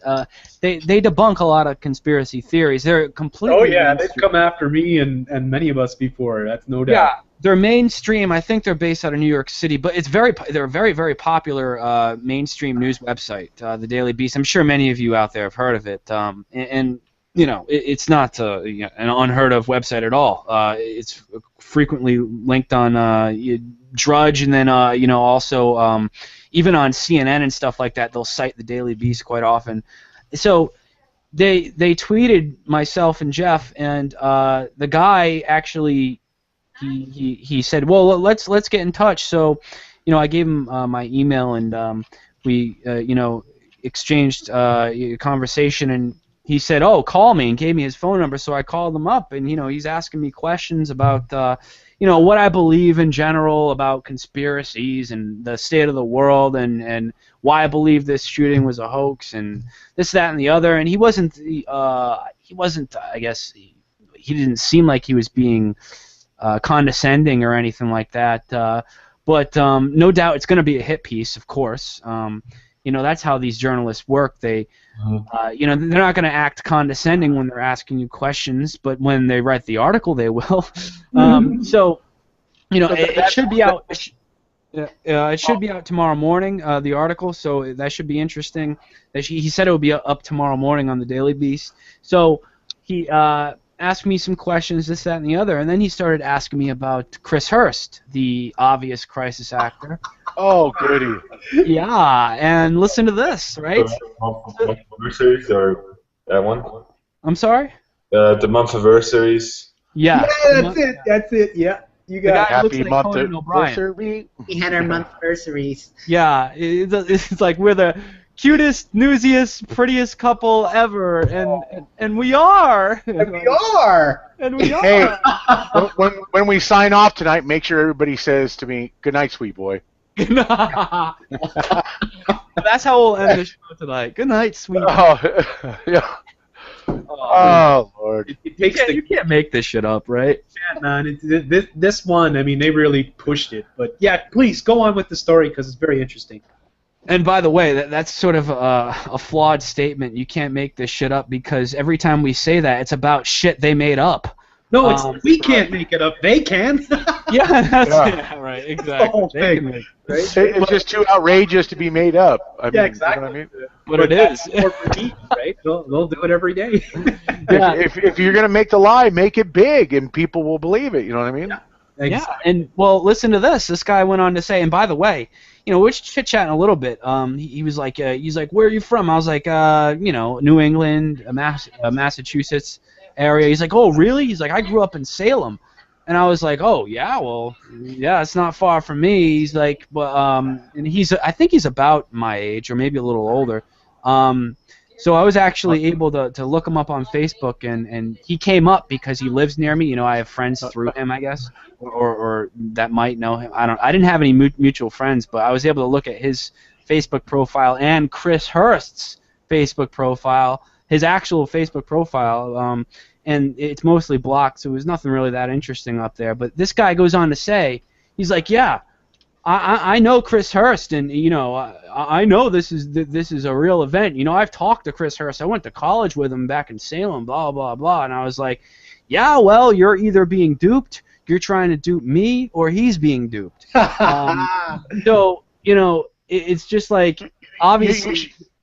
Huh? You know what you should have asked him? You should have said, well, was he smoking poles back in college too? I know. Could it be more obvious? I'm what's sorry, interesting? that was a cheap shot. What's interesting? He said this. This is what he said, and this is how he justified that he knew Chris wasn't acting. This is what he said. He goes, well, growing up, going to college with Chris, I was acquainted with him at the very least, and I was pretty good friends with him at one point. He's like, he was always kind of a little bit quirky and theatrical. He was into theatrics, and that's something he was always into, acting and stuff. And I was like, wait, so that justifies this not being a hoax and him not being a crisis actor? No, man. He's into theatrics. He's like the worst actor ever. And you know what? He said, he did say, he's like, if he was a crisis actor, he'd be the worst one ever. I was like, you're absolutely right. Yeah. It's obvious, right? And this guy was corresponding with me over and over again, trying to get me to do an interview with him, and then he wanted my phone number, and I refused to give it to him, and then he never responded. So, sorry, did you have, was there any more that you had to add to that? Yeah, unfortunately, I think he has my number because when I called him, he didn't answer, and then he called me back. So that just it shows he has me on call. So this freaking guy has my number now. It's like and I'm suspicious. Is he part of this? I don't know, or maybe he's just being duped, or it's even possible. And okay, I will give you my opinion, and it's an opinion that has had quite a bit of experience with these corporate media outlets. In my opinion, it's damage control that's happening right now. That's why we got a story that Doom broke today with the 2 radio show hosts that were suspended because they made the mistake of, thinking that it was a hoax. One would ever gave them that idea, right? Yeah. And they expressed those opinions on their radio show, a very small town sort of Missouri radio show. And I think now that they're in damage control, I've seen this many times before. with many of the hoaxes, but most notably with Sandy Hook. In Sandy Hook, it was a similar thing where the corporate media was trying to reach out to us, and I had the BBC contact me. I had various media outlets contact me. But there's always with them. It never feels sincere when you get a contact with them. But what I did today yesterday when I got the contact from him, and I wrote him back, and we were corresponding email. I was genuine. I said, yeah, let's do it. I'll discuss it with you. I'm not worried if you take it and spin it into a hit piece, because I'm confident in what I do and the history of my track record of doing this sort of work, and I'm confident that I'm speaking the truth, and people are allowed to make up their own opinions. If you're going to spin that, then I'll just take what you spun and spin it myself, and maybe I'll get 1,000 views or something like that, or 100,000 views. Who knows, right? That's what I was just going to say. Record the conversation and let them know you're recording it, and go, you know what? I'm going to let everybody who's here be the judge if you're spinning, and if you are, that means that you're talking to me with an agenda. If you have an agenda, that makes you suspect. If you're suspect, then I don't even want to hear no more from you. Exactly. And look, everyone out there that does this type of work that's listening right now, if you're going to ever engage in the corporate media, record everything, especially if it's an interview. If you're doing an interview, say on Skype or whatever, right, and on telephone, record the whole thing, because they edit everything, and they edit it to fit it whatever they want it to be. So my belief is that this guy has a personal connection to this character, and that was made known at some point. I mean, he's an editor, right? He's up high in the echelon of this outlet, this BuzzFeed. What is it called? The Daily Beast? The Daily Beast. The Daily Beast. The Daily Beast. The Daily Beast had the Daily Caller. The Daily Caller. Oh, it's just so dumb. All these outlets, but the Daily Mail. The Daily Beast. One of my videos back when I was doing a story, it was like I was reading, and the Daily Beast contacted the Daily Caller. And I'm like, look at this. The Daily Beast contact. It's just so dumb, right? I mean, and all. What happens is people are funneled into these outlets. So if you're into whatever, Maxim magazine or something like that, you're going to get funneled into like Daily Beast type news outlets, and they're going to keep you in that paradigm. And this outlet here has come after us many times before. I'm trying to think of the most recent time that they came after, because I've done the Charlie Hebdo hit piece. Which one was it? The Charlie Hebdo. Charlie Hebdo. Okay, so they did a hit piece during Charlie Hebdo, right? And I know that they mentioned a bunch of our videos, including mine. And so there was another attempt to damage control on a hoax meme that had gone viral. What this one, though, the difference is, I mean, I only wish Paris went as viral as this one. This one went really mainstream viral, in a sense. I just think that they had pushed the whole hoax shooting thing so far that there was a breaking point, and so many people woke up to it. We had a ton of viral videos on this one. Tom, Professor Doom, myself, of course they took mine down, but you know what I mean? Like, we were making big One of my videos has just under 800,000. It's gonna hit over 800,000 probably by the end of the night. So. Fantastic. Well, about the Paris shooting? No, the Virginia shooting. So sorry. What we have with this particular hoax is the perfect one, because it's obvious to us that have been doing it for a long time how these things go. We see the psyop, we see the same patterns, the same sort of reactions, the problem, reaction, solution. Of course, right away the victim's not grieving but going to the media, talking about a need for change. And then you see all the Sandy Hook and Santa Barbara, and just the characters all resurfacing once again. Like you would do that, right? Like nobody would. If someone died in your immediate family, or you wouldn't go to the media. Like you wouldn't. I don't think most people would be able to compose. And if you did, you would be fucking crying your eyes out. Shit. There's no doubt. I mean, unless you're a sociopath. Yeah. Right? Exactly. Or a psychopath. I would be crying my fucking eyes out. Yeah, and that's all you would be doing. You'd just be thinking of how devastated you are that you had lost somebody. Even in that state of shock, because a lot of people, before they start grieving, there's a state of shock. It may last hours, it may last days. You would just be like, interview? No. Like you wouldn't. Yeah. You haven't even processed it yet. Like, if you do, because there was an accident here like a year ago. There was like 7 people involved, like young people, and there was a mother of the young there was a daughter that died of the mother, and she Hello? was. Ooh, shit. Hey. What was that? Sorry, I was saying something. The mother of the daughter that died here, 7 people died here on the freeway, and she was going on the media, and she was saying like, oh yeah, like I'm feeling really bad and stuff like that. Fine. I don't know what happened. Some people are like that. Like some people are like, I want to go on the media, and like they want to have attention or something. I don't know what it is, but some people are like that. But not a lot of people are like that. So it's like most people are not like that. Most people aren't like that. So it's like some people are like that, but most people aren't like that. As I said, I don't know how anybody could be like that, unless you're a psychopath, a sociopath, right? Yeah.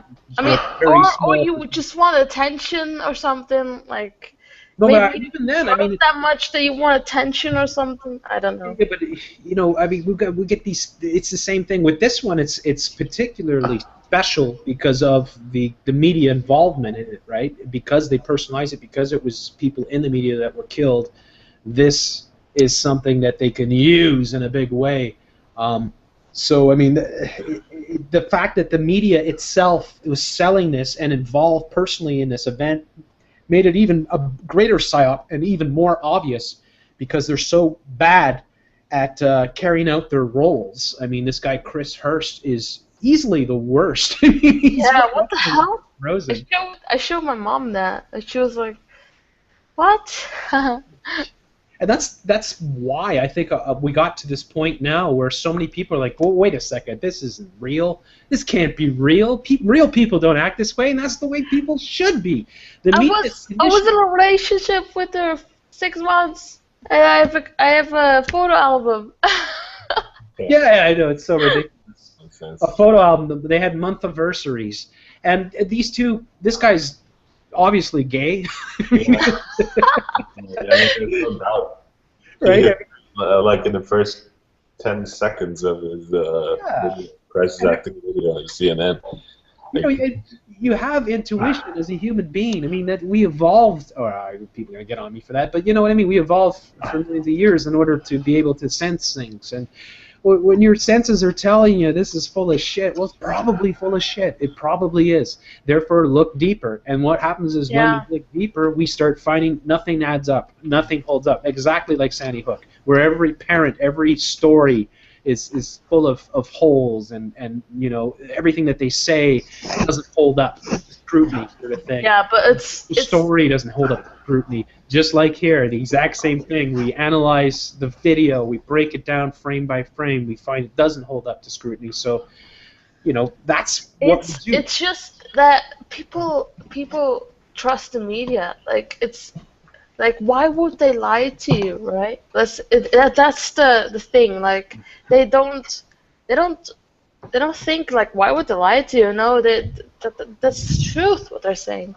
Absolutely. I mean, that's the big obstacle that we have. It's far easier to fool people than to convince them they've been fooled. I mean, I'm not saying that you have to, be like, oh, everything's a lie. No, I'm just saying that, take it with a grain of salt, I'll take it a step further. I'll say anything that the corporate media is going on and on and on about is something that you should be extraordinarily skeptical about. You should. Yeah, but I'm talking about, people don't know anything about this. Just please take this with a grain of salt and think about it logically. Don't just trust them on their word. Just take this with a grain of salt, please. Think logically, and then. One thing we forget to do sometimes I've noticed is when breaking down these hoaxes, and it's something so common sense to us that we forget to mention it.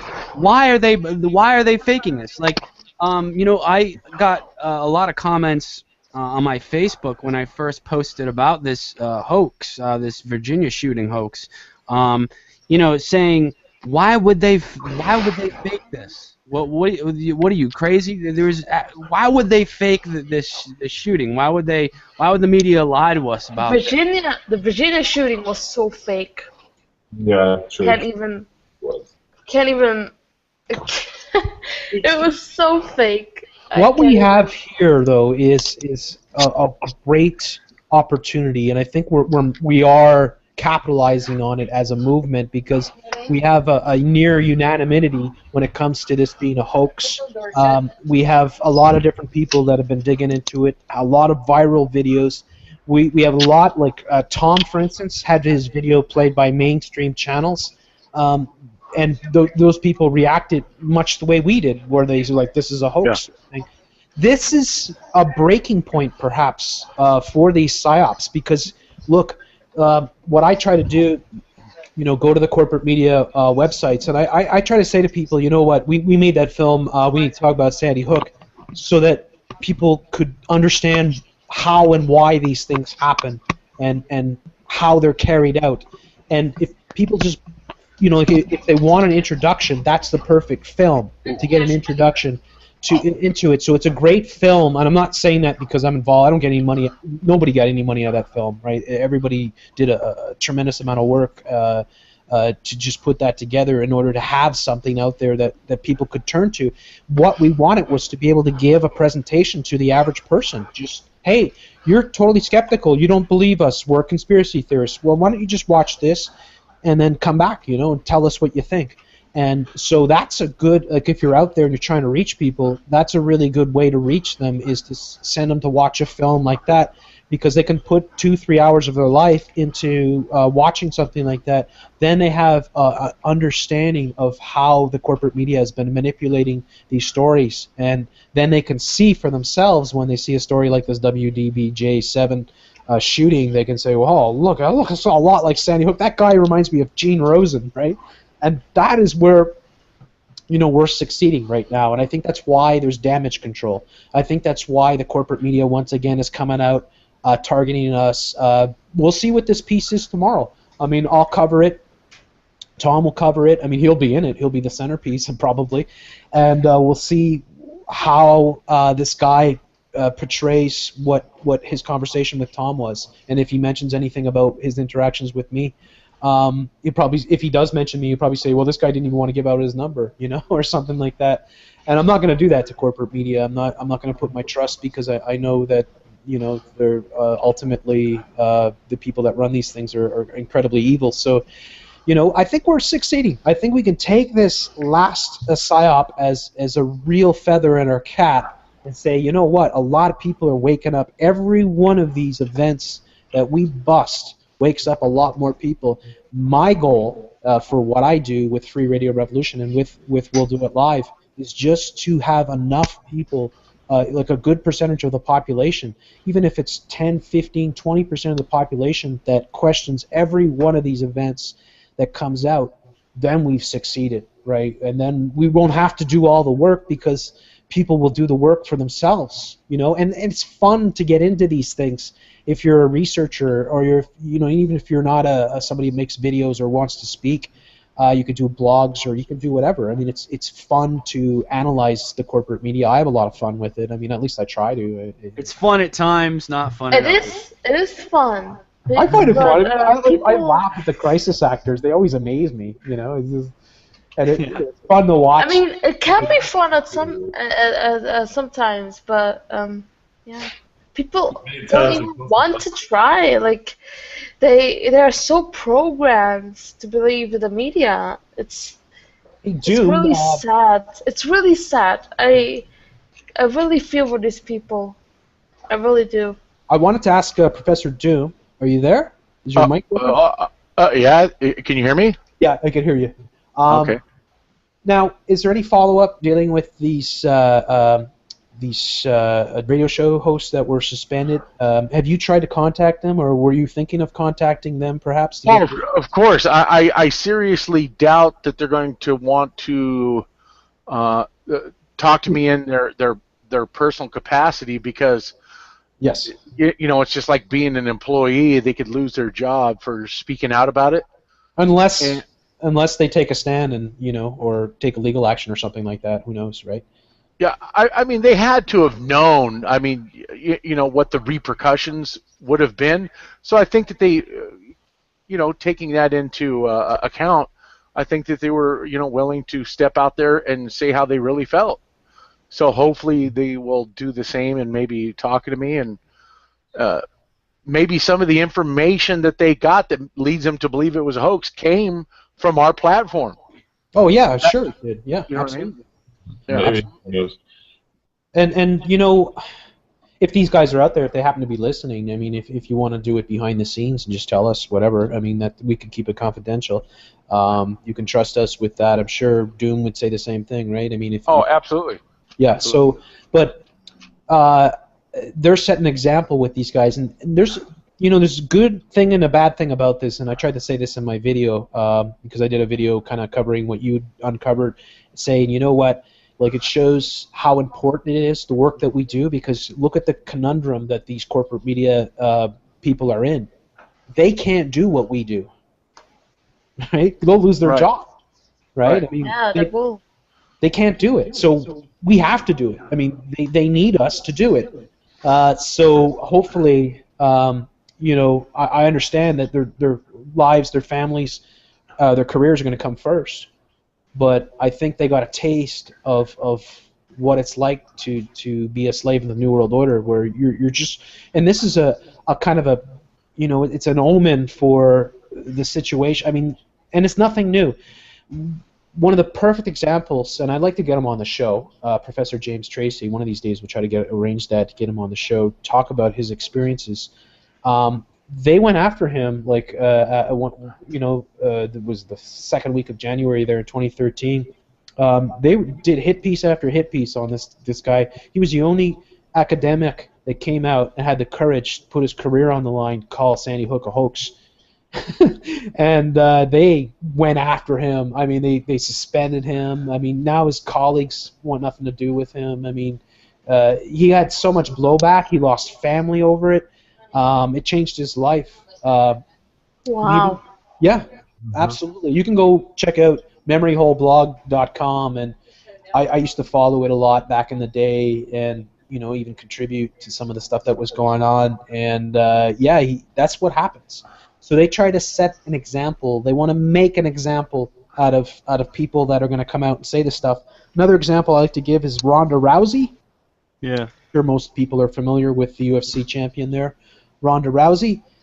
She's known for having an independent sort of mind, and she. I remember when this happened. It was like right around the same time when I said, January 2013. She retweeted a viral video on Sandy Hook that was around at the time that had like 12, 13 million views, and she said, "Man, check this out," sort of thing. This thing doesn't add up, and she got reprimanded. She got, she had to come out and make an apology and stuff like that.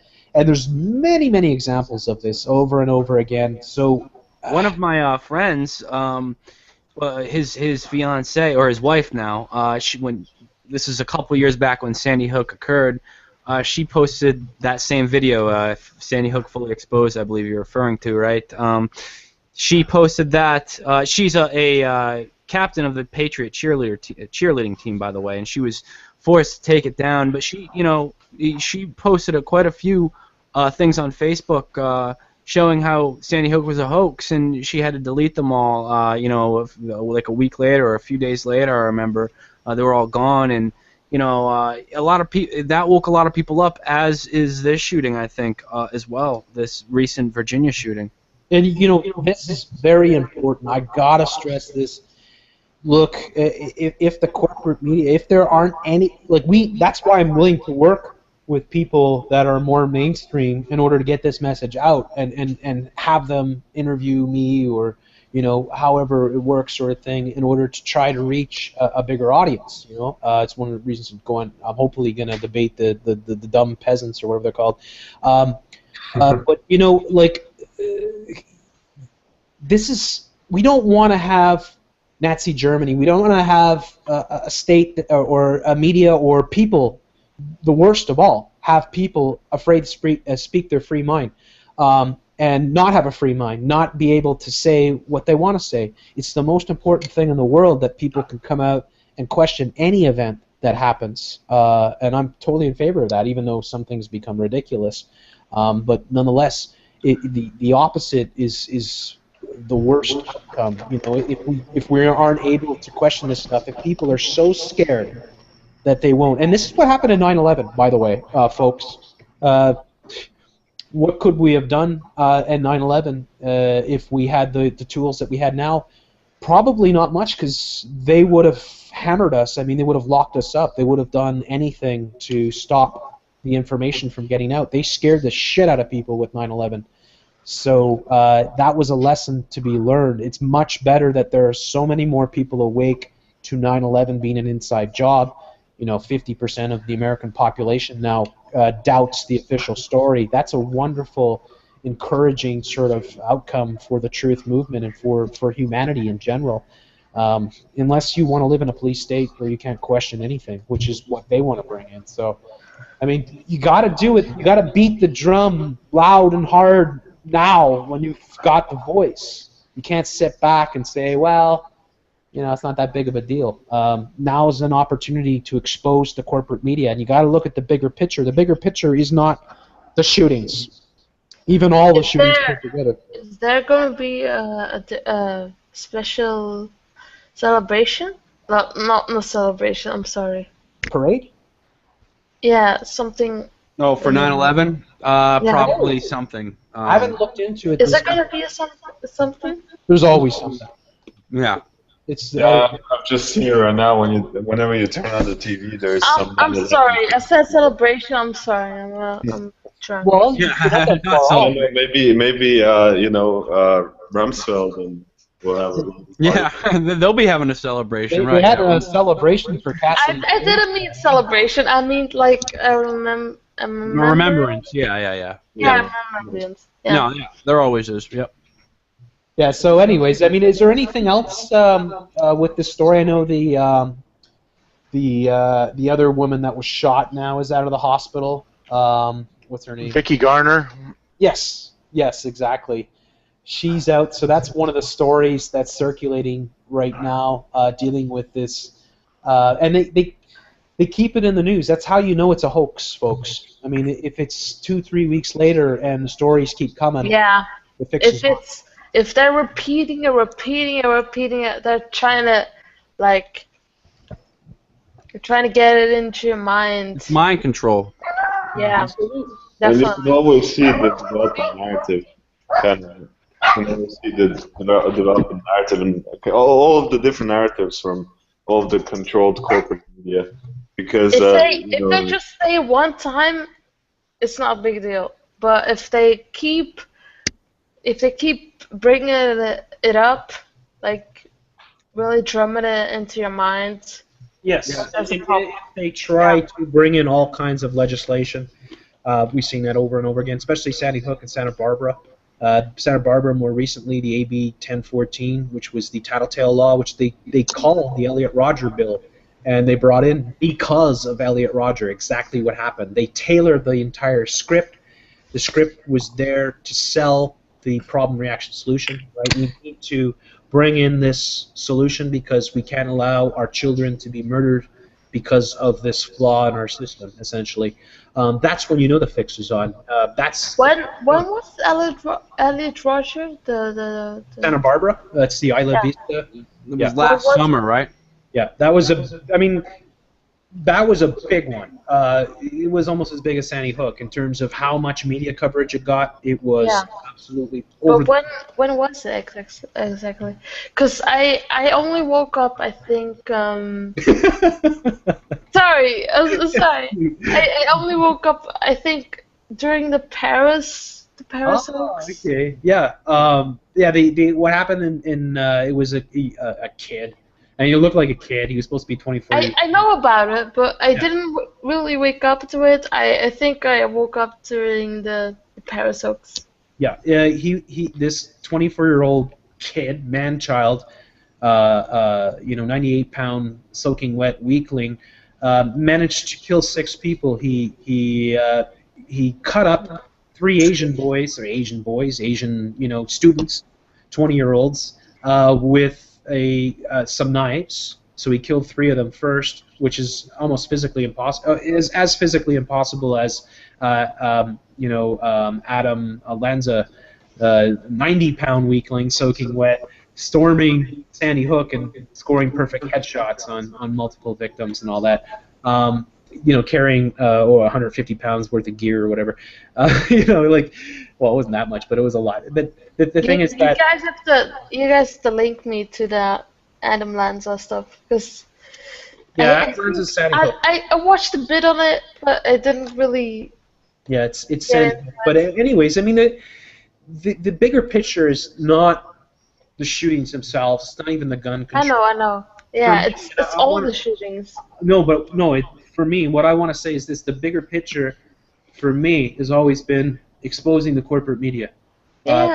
For being dishonest, for pushing bullshit, for manipulating the news, for fabricating news, and that, to me, is the best for myself. That's where I focus on, because I feel that if I can plant that seed of doubt in enough people, or collectively, we all can, then we get all these people questioning these events. Then when an event like this last one happened, instead of having 2 or 3 researchers busting it like in the past, as people like myself, Red Silver Jay, and say Paul Stahl or whatever, right?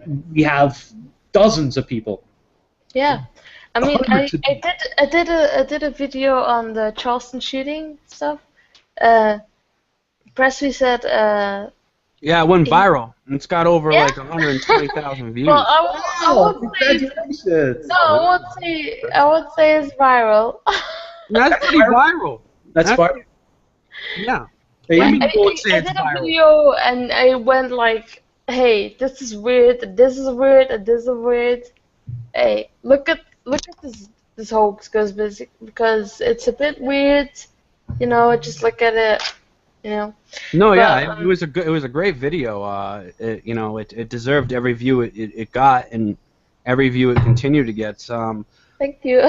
So, yeah, I mean, I think but here's the other sort of factor we got to look at in regards to the Virginia shooting that just happened. Were they trying to distract us? Because it is probably, in my opinion, it's the most provable hoax that has ever been perpetrated, besides maybe Building 7, right? Can I ask you something? Sure. Because how to say? I'm sorry. I am not really good in English. The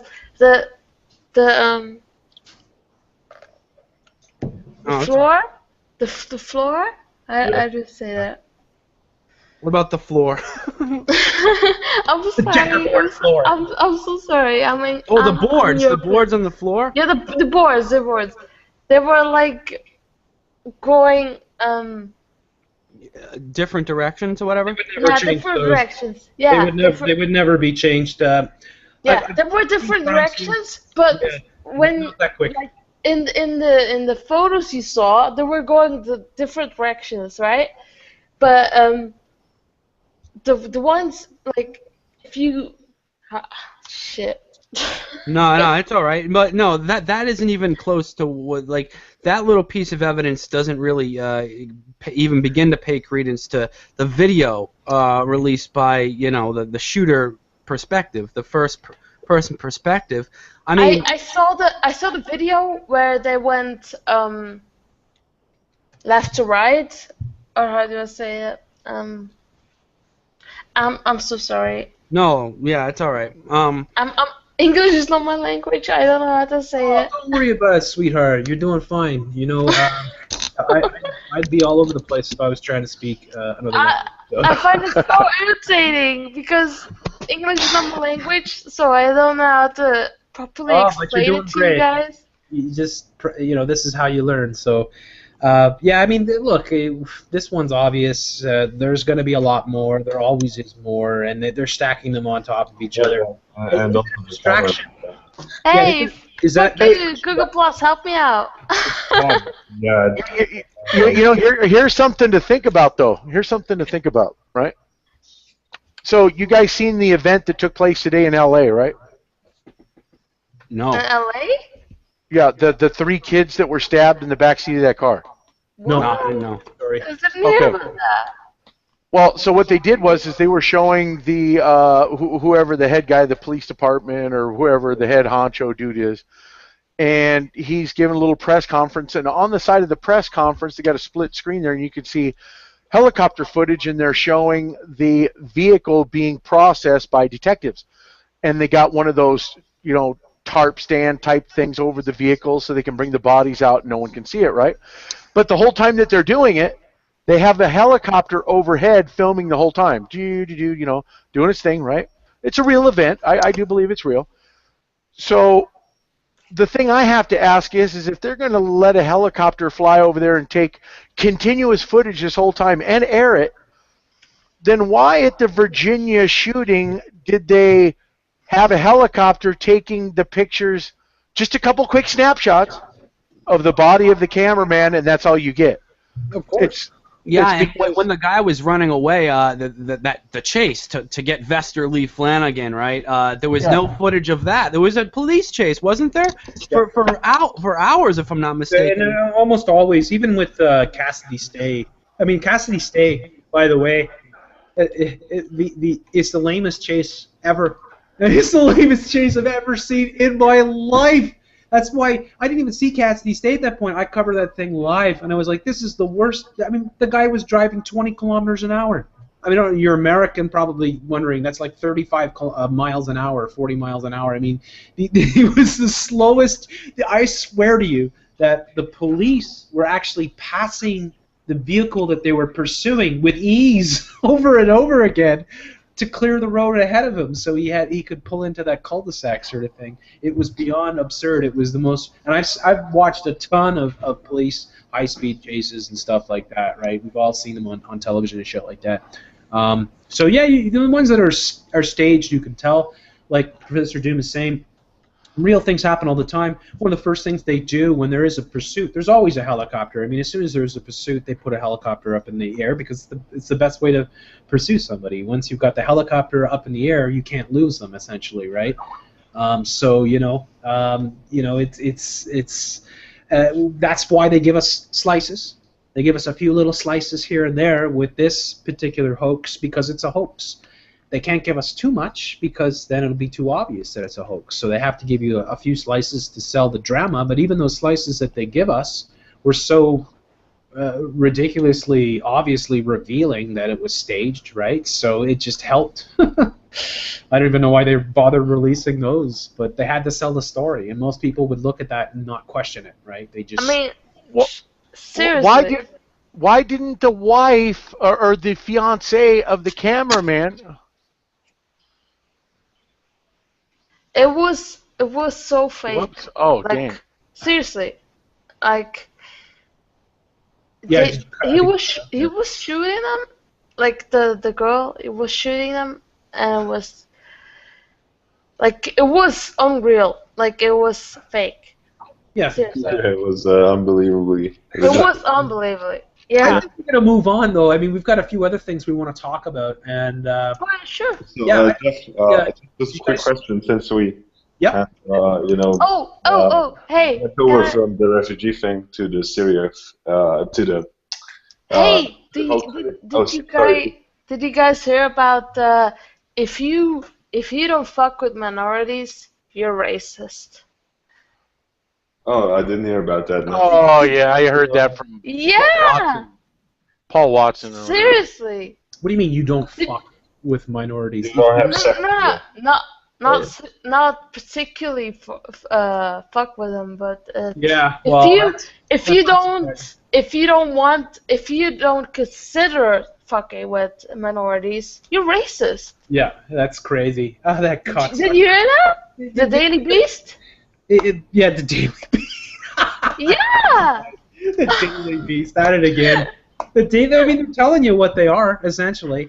But yeah, the story I thought, well, one of the stories I thought I get your reaction from is this viral video here about fat people. Yeah. Now this, to me, is all part of the Hegelian dialectic sort of thing, where they want us. This is meant to come out. This girl is meant to go viral. She's got the look. You know, she's going to be. Yeah. She's a General Marbles clone, essentially, with the purple hair and the purple lipstick sort of thing. Yeah. And I want to know if you guys had a chance to see this video yet. I saw a bit of it. I didn't. Yeah.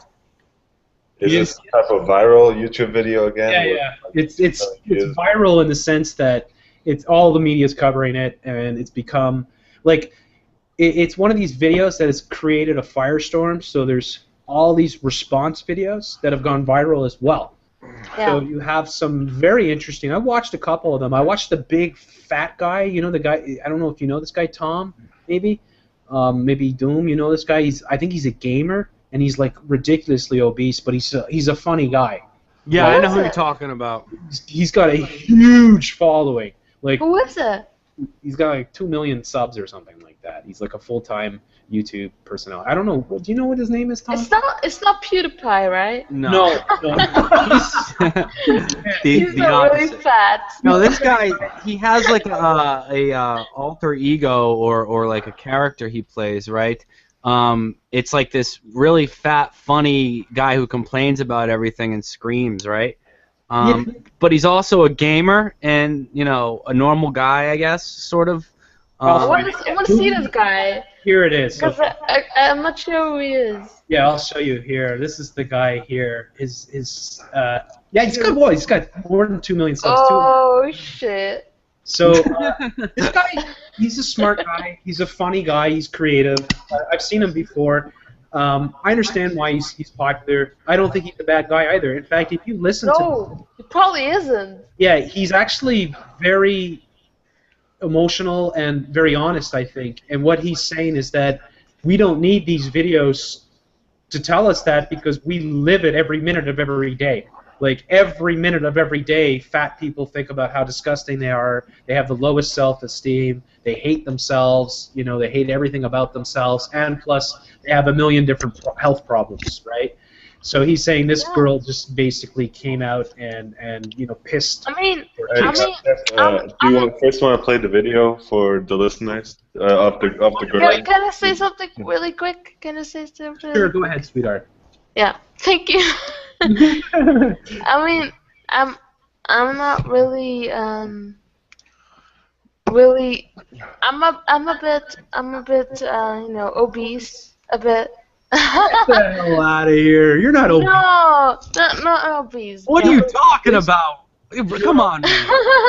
Yeah, I'm not obese, but I'm just a bit, you know, how do you call it? Chubby? Overweight? Yeah, chubby, yeah, chubby. No, you're not. You're not obese. Don't. That's, No, I'm not obese. I'm chubby. Yeah, sure. But you know, I got nothing about, and I've got nothing to I've got nothing about fat people. You know, I love fat people. I love gay people. I love everyone. But you know, I know where they're coming from. You know. Yeah. And, So, you know, you sympathize. yeah, I with that. sympathize with them. Yeah, no, I because- don't think any of us are anywhere close to understanding what a guy like this guy here has to live through. Are you seeing my screen, by the way? Oh, actually, Yeah, I've seen it. I don't But think Chad has seen it. You know, I love everyone, okay? But anyways, But- I mean, this guy here. Do you want me to play the? I can play some Yeah. of the original. I mean, Yeah, I'm, I think I'm that would not be- offended. I'm not offended quickly. I'll play a little bit of the original video here. I'll find it for you. Hang on a second here, and you just need to see like maybe a minute of it to understand the entirety. 2 million subscribers? Oh, shit. 2,600,000. Hey, it's gaming. And Dude, look I'm in the wrong business. Oh, you know, it's funny because we think we get big videos. I mean, these people, it's on a different level entirely. But of course, they're covering video games and pop culture. You know, she was being a little bit offensive, but you know, if I ran the world, I wouldn't fucking put her into jail. Like, I would be like, okay, that's your opinion, and that's fine with me. You know what I mean? Well, of course, so people have to be able to have their opinion. Yeah. This I mean, though is everyone meant- can have this their is opinion. meant, though- I mean, even if it offends me, like I don't care. Like you gotta you can have your opinion. I don't care. What you got to understand with here is that this is all part of this is staged. This is here. This is meant to cause this reaction. It's Yeah, meant I know. to go viral. But I know I wish people could be like, okay, that's their opinion, and I can deal with it. But people can't. They'll be like, oh, I'm offended. Like, shit. Like she's being so Like, why would you offensive. talk about some random person on the internet and Yeah, look? it's like fucking hell. She agree, but she you know- just has opinion. The- Like the- I don't care. This girl is an actor, so it's an act. I'm telling you, it's Yeah. 100%. This girl's been in Probably. movies and all Yeah. that. All right, she is on a trajectory to be a next Jenna Marbles. That's my opinion. Dealing with Oh this. yeah. So, and you could take that or leave it. I mean, I'm not saying like someone like Jenna Marbles is obviously she's you know, entertaining enough to garner a lot of views. It's not like there's nothing there of value. Although for me, there's nothing there for me. I'm not subscribed to her channel. But I understand. I used to love Jenna Marbles. Yeah, I understand why girls and people gravitate. But these people, though, Jenna Marbles, this girl, all of them, they're all controlled. Every single one of them, all the major channels, they are all part. Yeah. Not everything they're going to do is part of an agenda, but when it's something like this, there's no doubt about it. Yeah. What I they're agree. doing here- I totally agree with you. Yeah. What they're doing here, though, is they're creating another divide and conquer. They are coming out. You could say the Illuminati or the New World Order. I mean, it's the purple. The purple is a massive symbol. So seeing the Yeah. purple on her face and on her lips, Yeah. goes out of her way to give accolades to the gay and saying how awesome it is to be gay, essentially, in this video. It's only about 15-second clip out of the whole video, but she goes out of her way to say how awesome it is to be gay. It's like the coolest thing ever. Yeah. It's No, awesome to be gay.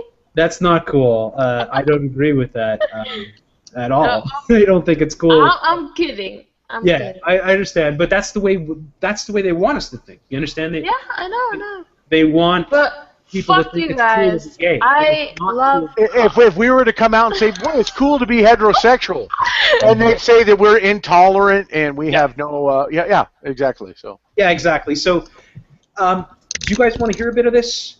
Sure. So, Guys, okay. can I say something quick? Can I say something quickly? Yes, go ahead. I love cock.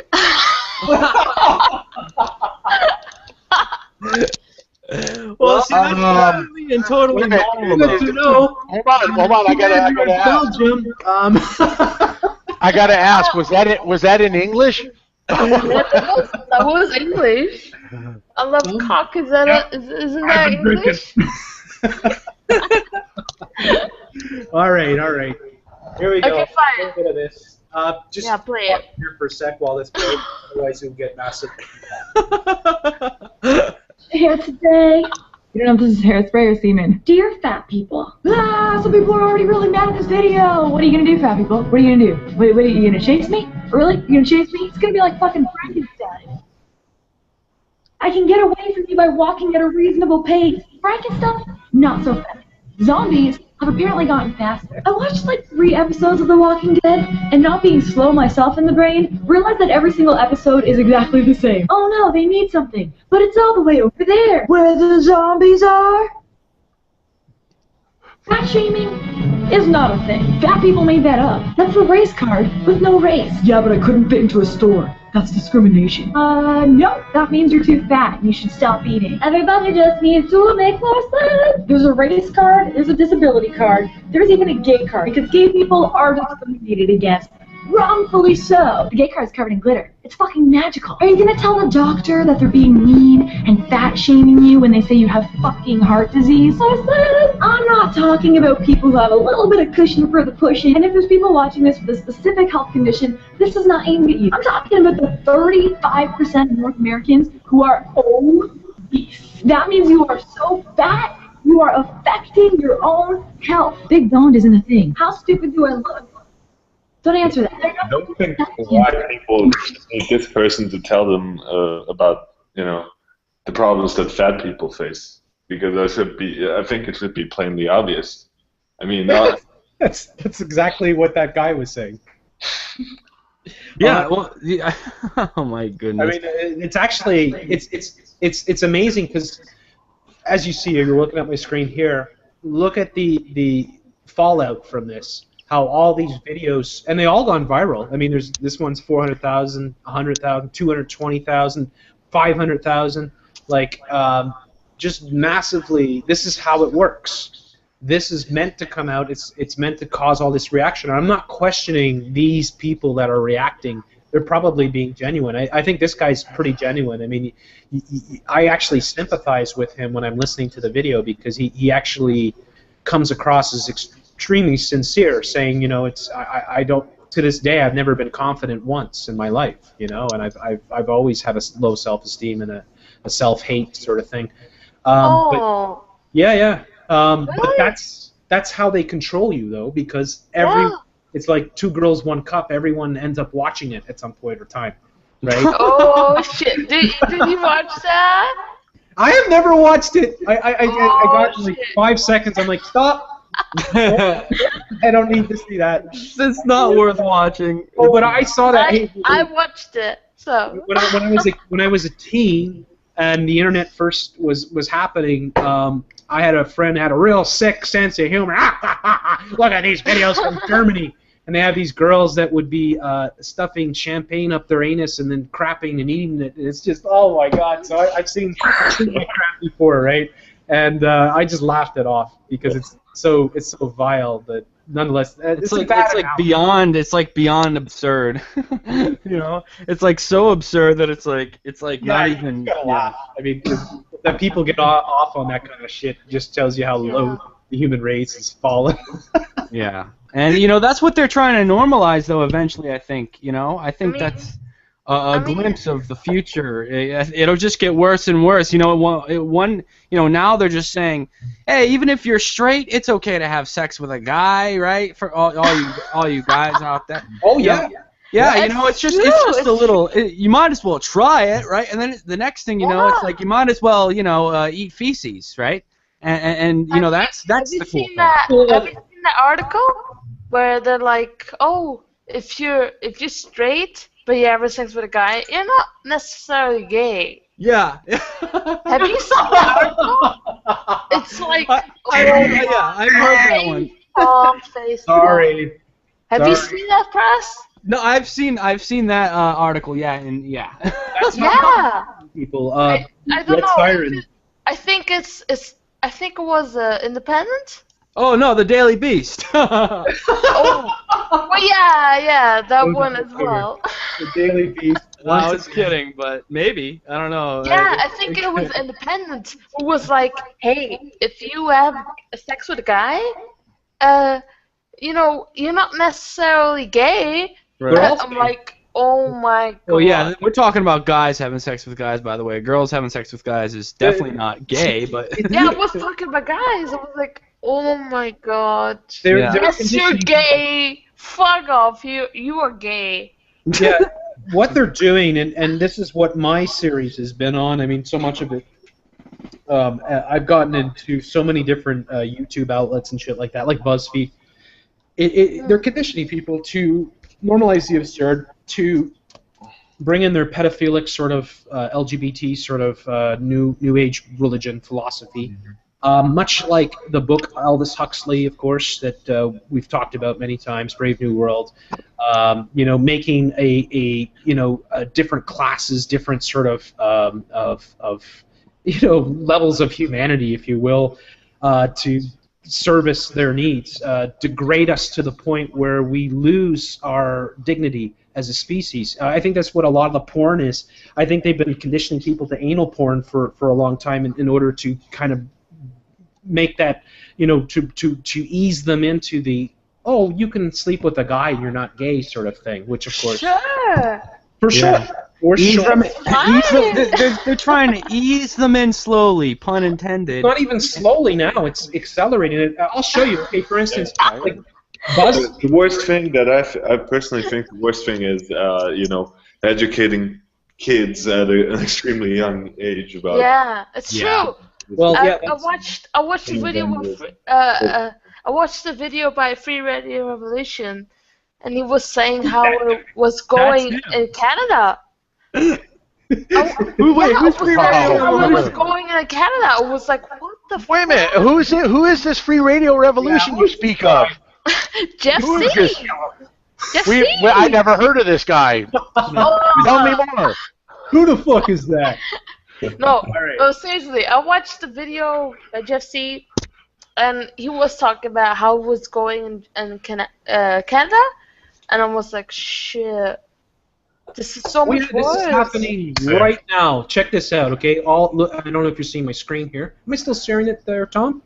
Yeah. Yeah. This one woman was being like, hey, it's good. Probably a dyke. Yeah. Yeah. Well, there you go. Be hey, kids, be sexualized. When you're at, age of 8 or something. Well, they start at grade 1, so at 6 years old. They teach them about penises and vaginas and all the sexual stuff. So disgusting. By grade 3, they're teaching them anal sex. They're 8 years old. Fuck? 8 years old. And guess what else they're teaching them? They're teaching them that gender is like a racist term, and that what the hell? You shouldn't consider yourself to be a boy or a girl. That you should, be open to that. You might be something else, essentially. I think we can be kind of, glad that we're in Europe, kind of. Well, it's worse in Europe. It's happening like crazy in Europe. I mean, it's one of the things that we've been showing. If you watch the video I uploaded called Trans Norway, you see how crazy. Yeah, I watched that one. Yeah. That's crazy there. I mean, it's crazy. Red Siren, who do you think did that video? What? What video? Trans Norway. Who do you think did it? Jeff C. No, it wasn't. Okay, I was just. Well, then, who are you talking to right now? She knows it's me. I'm sorry. I'm a bit drunk, okay? I'm sorry. Okay, so this is going on right now. As you see here, the headlines, Ontario's new sex ed curriculum threatens to become a federal issue. 2 schools vandalize and protest of updated Ontario sex ed bill. Keeping kids at home to protest sex ed bill, very unfortunate. The Premier of Ontario, this hideous creature here called Kathleen Wynne, is a lesbian. Right, and is she? Yes, and she co-wrote this bill with this guy named Levy. I think it's Benjamin. Levy. Sorry. Levy. Yeah, Levy, and he is now serving time in prison for pedophilia. It goes to show you who is behind these things. This is a big deal. In fact. They are forcing kids into this, and in Ontario, you have places like Toronto where you have, people that come, like I said before about East Indians, right, Sikhs and stuff like that. Chinese coming in, and they're very, very strict, strict Christians, stuff like that, about this kind of stuff, and there's no way they want their children being taught this, but this is being rammed down the throats. What the Premier is saying, first of all, she's saying, take it, you're going to take it, and you're going to do what we say, screw you if you don't like it, because this is the new way, sort of thing. This is the new world, right? And she's saying that she hates homeschooling. She thinks homeschooling is evil. This woman is just awful. And this now is becoming a huge deal, right? I mean, you've got these protests. And I think it's great. I mean, everyone should be out protesting this, even if you don't have kids in the school, because this is about the fundamental values of humankind, and they want to erode humanity to the point where sex with children is perfectly natural, and that's coming. There's no doubt about it. With the Jared Fogle and all that, they're going to normalize pedophilia as well.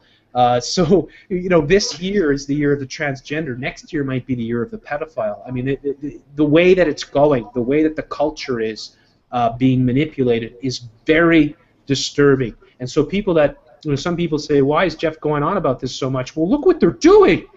I mean, look what they're doing to the children in a place like Ontario, the most populated province in Canada. There's 12 million people in Ontario. So you're talking millions of kids that are going to grow up with this pedophile sort of sex bill, this New World Order sex bill that normalizes homosexuality. In fact, it encourages homosexuality, teaches kids well before they go through puberty. So they're learning about homosexual sex 4 or 5 years before they even go through puberty. How does that make any sense whatsoever? Well, to condition them into accepting this whole, what's the big deal? So tonight you have sex with a guy, tomorrow you have sex with a girl. What's wrong with it? Have sex with whatever you want. Doesn't make you gay. You can do what you want, sort of thing. They're eroding what human values are. It's extraordinarily dangerous.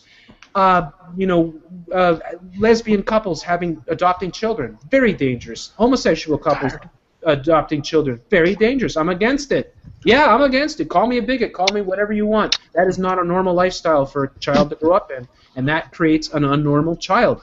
What the New World Order wants more than anything is to create a plethora of unnormal people, of LGBT bronies, essentially. They want to make us into a bunch of queers, essentially, right? Confused, fat, dopey, amazing asswipes. Like to shove bananas up their cake holes. Wow. I'd love to see what's his name there? The fat gay atheist. What's his name? The amazing asswipe. Yeah, the amazing asswipe. He got the baby. God. I They're love talking about me apparently tonight. So he was. Yeah, that's what I'm hearing. So well, you know what? I'd love to go on that show as well. Hopefully he'll have me, you, and TVC on, because that would be a pretty interesting little discussion. Be a war. Right? Those guys are rude. They're not like civil, right? They'll attack you, and they're proud of it. That's okay. I don't mind. They can attack me all day. I'll just laugh at them. I'm just saying. It's like it's different. It's not like going on to debate somebody who's somewhat civil. It's more like, all right. So I don't know if anybody out there has listened to the Drunken Peasants podcast. For about 10 minutes or so. It's painful. It's painful. Yeah, they're very condescending, and they're just totally brainwashed. Just dummies, right? Outright fucking liars. I mean, they come after me multiple times, starting with this Febreze shit, and they talk about they're such assholes. They watch almost the entire video except the last 5 minutes, which has all the chemicals and where they come from and all the information. They say, this guy doesn't show anything. He just says there's chemicals. He doesn't show it. Why didn't you show the whole video, you fucking assholes? So I have to make a video back saying, you cocksuckers won't even show my whole video. Then they make a video of that video, sort of thing. So this has been going on for a while, and they've been after Mario forever. So I'm glad Mario went on. I thought he did a great job, but he was 1 against 3. So we're hoping to even the odds. So if DJ's listening, I will be respectful. I won't make even any cracks about bananas. I'll I'll be kind as long as you are kind to me, and we can have a good debate on this. And you can make fun of me. You can make fun of the New World Order, say I'm a crazy kook, and whatever. And I'm like Mario, right? Whatever. But I think that would be a great discussion because we need to be able to reach the mainstream audience, and these guys, that's where they are, essentially. They're with the people that are watching the BuzzFeed and are being programmed by all this LGBT garbage. And we need to be able to reach them and present our point of view, essentially. And so that's why I'm putting the challenge out there, essentially. And, if they don't accept, they're fucking cowards. They're drunken cowards. Yeah. Drunken cocksucking cowards. Guys, come on, don't be afraid. I'll go soft on you. I'm not afraid. I'll debate them any day of the week, sort of thing. But anyway. that guy is such a sad creature. I don't know, but yeah, I mean, that would be an awesome little show for sure. And you know what? I think it would benefit their audience to have us on, even if they are skeptical. Because we can sort of present our point of view, and even if we don't convince them, they'll at least understand. Some of the audience probably will be convinced, but others won't, but they'll understand where we're coming from at least, right? So I think it's a good thing either way, even if they use ad hominem attack and stuff like that or whatever. I look at it as you know, there's a certain percentage of their audience that will take in some of the message that we're trying to give. And might even go and start researching this stuff, and then you plant the seed. So you plant the seed, so the people that remember this say, "Oh yeah, I remember this crazy guy Jeff C. or Mario or Press going on about this LGBT thing and saying it's some horrible New World Order thing." And then eventually they might see more, and then their mind starts to open a little bit more and say, "Well, maybe there's something to this." And that's the whole objective, I think.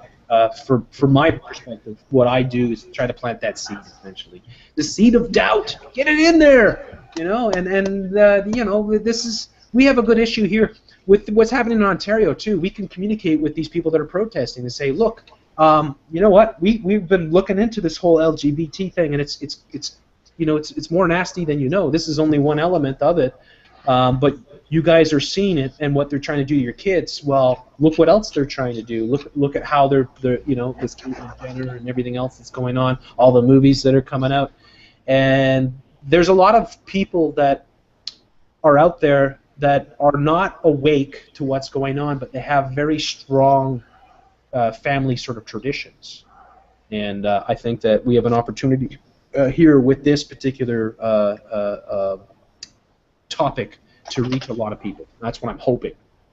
So, anyways, I mean, this is crazy. So, let's move on here a little bit.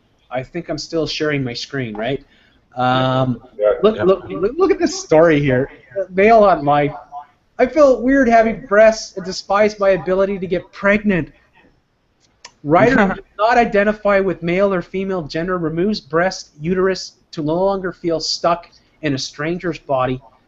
What the fuck is that? It's like I just mutilated my body. Now I feel free. You know, it's a disorder. It's like the same people that want to chop off their legs because they think they're meant to have no legs. I mean, it's a mental disorder. It'll happen too.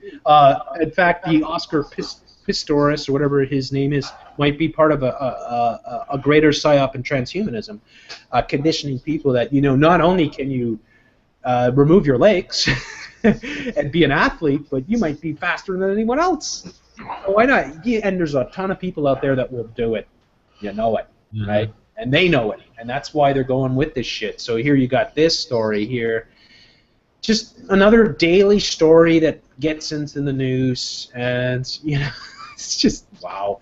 It's just, you know, most guys wouldn't mind having boobs because they give them boobs to play with. I'm sure TJ likes his boobs. A gif of him playing with them. They're actually quite impressive. I'd say he's like a D cup. Maybe a double. I haven't even noticed because in all of his podcasts, he's always wearing a big shirt. Well, at least the ones I've seen. In fact, in many ways, the Amazing Atheist is the model of what they want mankind to be, the masculinity, right, of mankind. emasculate the male, take all the male features out, replace it with sensitivity, obesity, confusion, everything else, and then self-loathing, which comes with self-worship, right? The two go hand in hand. The narcissism, right? All this, which just feeds itself, sort of thing, right? So I mean, it's crazy the way that they are positioning people here. Do you guys want to hear this? I got Caitlyn Jenner talk same-sex marriage. I haven't heard this at all. I just lined it up. I figured it would be fun to listen to. It's only a minute and 26 seconds long. Is it good? Okay, so just another thing, like Caitlyn, she's now dating a woman on that show, apparently. Of course! Didn't he want to be a woman to date men? Yes, it's the stupidest thing ever. That's how they spin it. Because they spin it like this. They're all like that. All these trannies, they all want to date women. What the fuck? You're what? What? Now you, of course. Look, I mean, Caitlyn Jenner here. It's the most ridiculous thing ever. Here she is, purple hair, of course, and the whole deal, dolled up face, right? Umpteen layers of makeup and plastic surgery and whatever else, and you've taken the ultra male, the alpha male. The fucking decathlon. I mean, the decathlete. It's like the man of man, right? It's like the hardest thing in the Olympics, right? Gold medalist, world record holder, and they turn him into a woman. And they're laughing at you. They're fucking laughing at you because this is fake. It's fake as fuck. And it was shown to us in their predictive programming many, many years before on things like Family Guy, right? Where they came out and said, he's not a man, he's a girl. And he came out and gave that dance. But let's listen in here just for this, see what Caitlyn says. What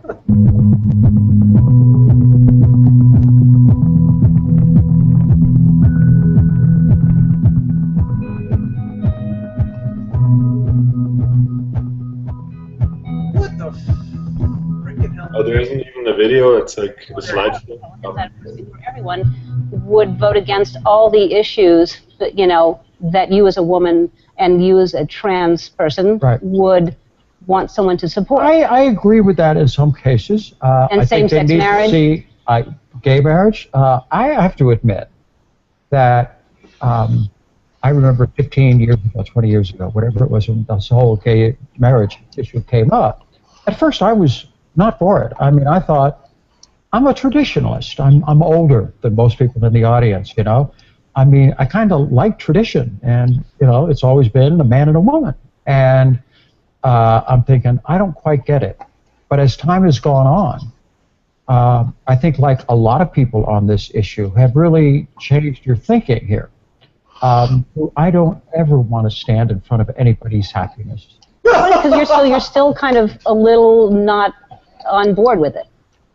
No, I'm on board. I mean, it is going to be the pretty much the law of the land. Right. So I still feel like I'm okay with that. Yeah. Yeah. I mean, I personally think gay marriage is a non-issue. It's just here, and for me, I don't care. I think if two gays want to marry or two lesbians want to marry, I don't have anything against them marrying. I used to be like that. Now I'm against it. After doing all the videos that I've done, doing all the research, I realized that this agenda is evil, and the ultimate goal is the children. That's what they're after, and the way to get the children. I absolutely agree, but I still think as long as the couple keeps their private life themselves, and then as you said, push it on children. I don't care for them. Yeah. But the media and now the public school system is truly just. I mean, I don't even know what to say. It just happened so quick over the course of maybe the last 1.5 years. We have, all of this new school curriculum, sex education being passed, and all of this propaganda going on in the media about transgenderism and homosexuality. It's truly out of hand right now. It is, and there has to be a strong reaction to it, in my opinion. And you look at it now, and we look at this piece. You've got the number one. I would imagine. I don't really know for sure, but I would say the Oprah Winfrey of this age, which is Ellen DeGeneres, right? And so you've got the number one afternoon television host with the person of the year. The number one television host here is famously gay, right?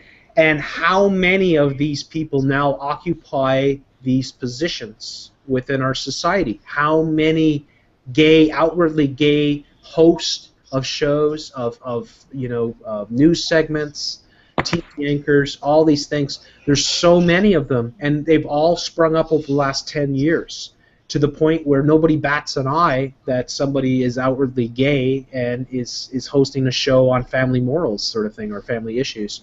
They don't even see how the evilness has just crept in, almost overnight into our living rooms, because this is what it is. I mean, there is a solution. The solution is take your kids out of the system, raise them your own, homeschool them, and keep them away from all this garbage. That's the solution. That's the only solution, really, to it. Otherwise, the only other solution is to expose all this crap for what it is and to show exactly what they're trying to achieve, the agenda that they're bringing in.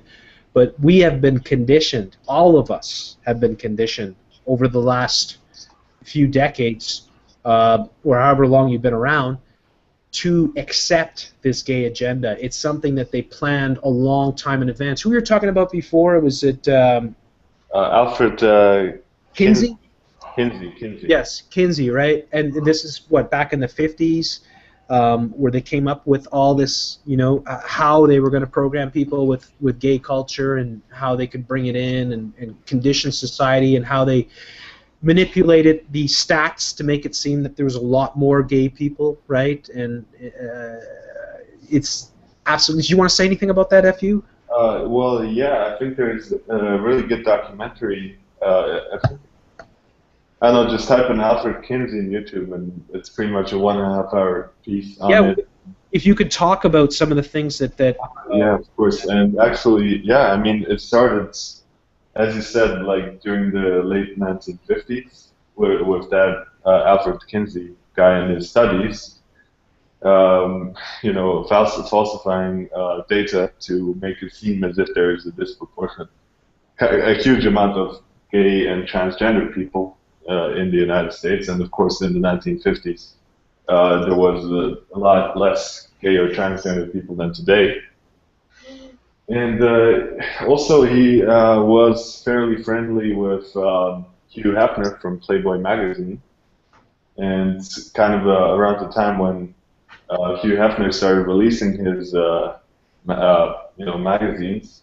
Right. He met Kinsey, and as far as I know, especially like I don't know, it got worse through the years. Actually, there was some depictions of pedophilia on Playboy magazine, and little girls being painted in cartoons and all that kind of stuff, and Yes. So that's kind of what was happening during the second half of the 20th century with all that promotion of the gay agenda. And actually, if you take a look at that documentary, I don't know, just type in Alfred Kinsey into YouTube.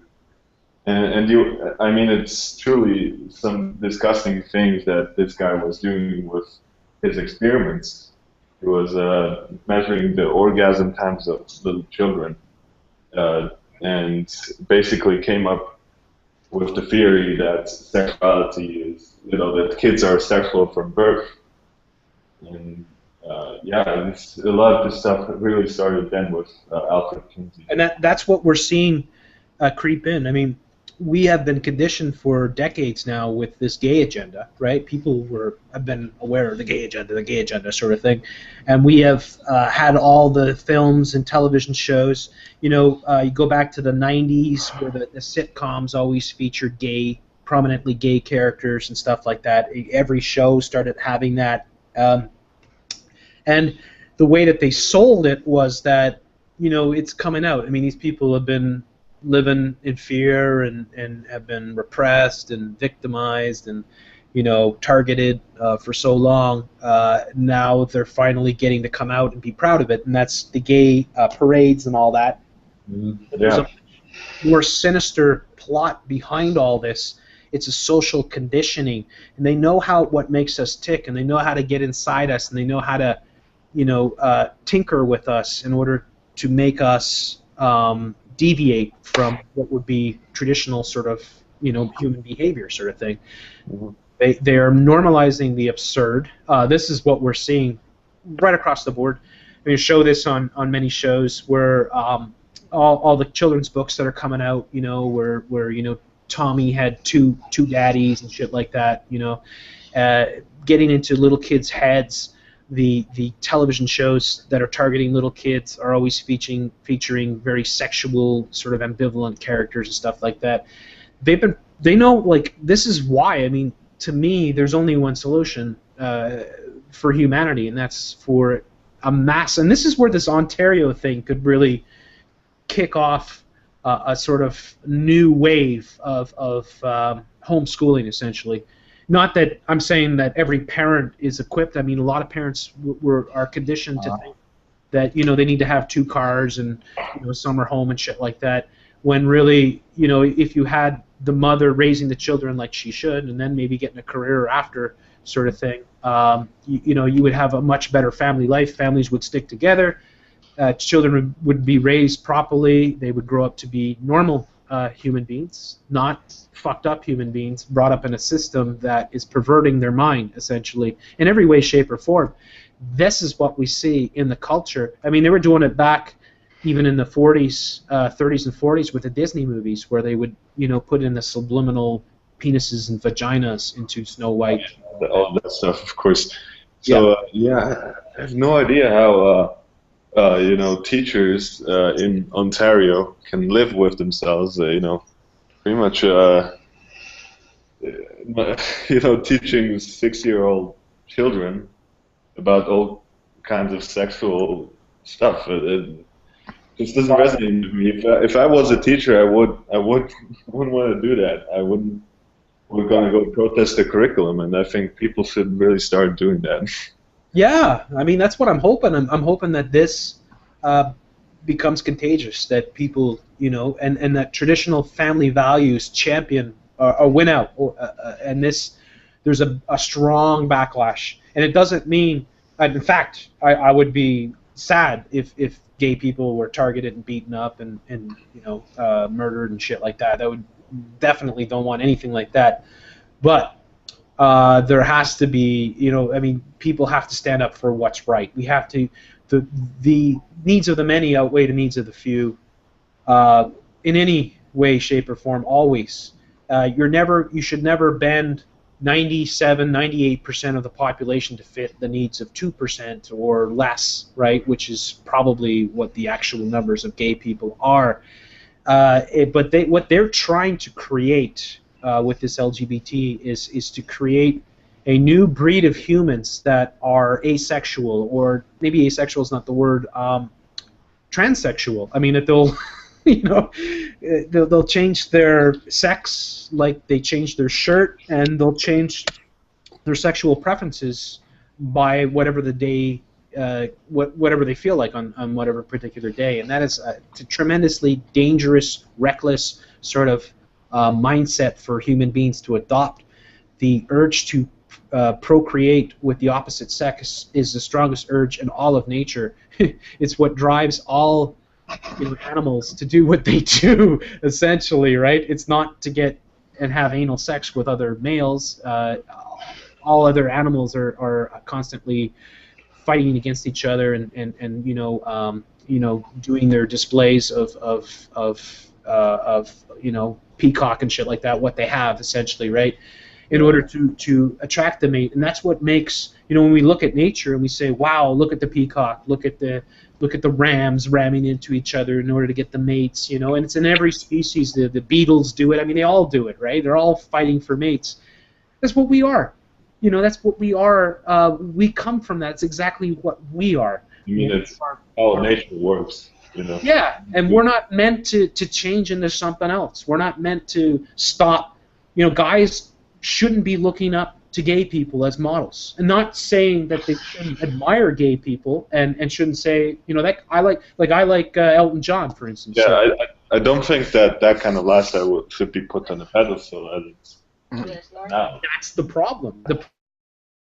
What they're trying to do is to engineer society into not only embracing this, but to champion it and to look at it as the epitome of what humankind should be, when it's the opposite. It's the destruction of what we are. So that's why I'm so active in counteracting this propaganda. I never really expected to get so into it. But let me show you another video here. This is the typical stuff that comes off daily on BuzzFeed.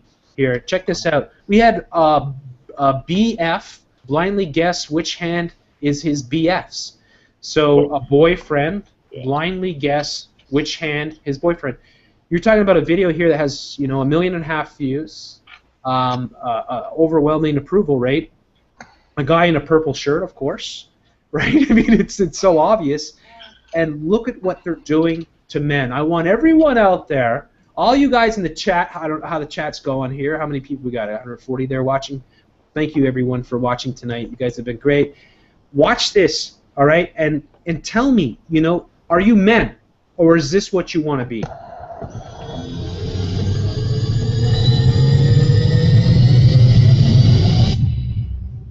I don't know. We don't spend a whole bunch of time holding hands. Stop making excuses.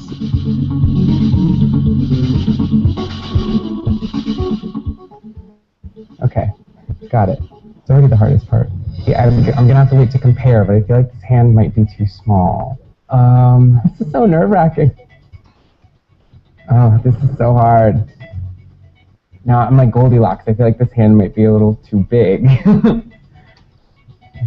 Could we not?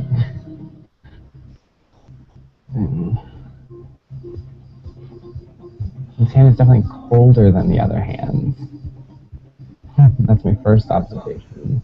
So that makes me feel like it could not be him, but I don't know, the size feels right on this one.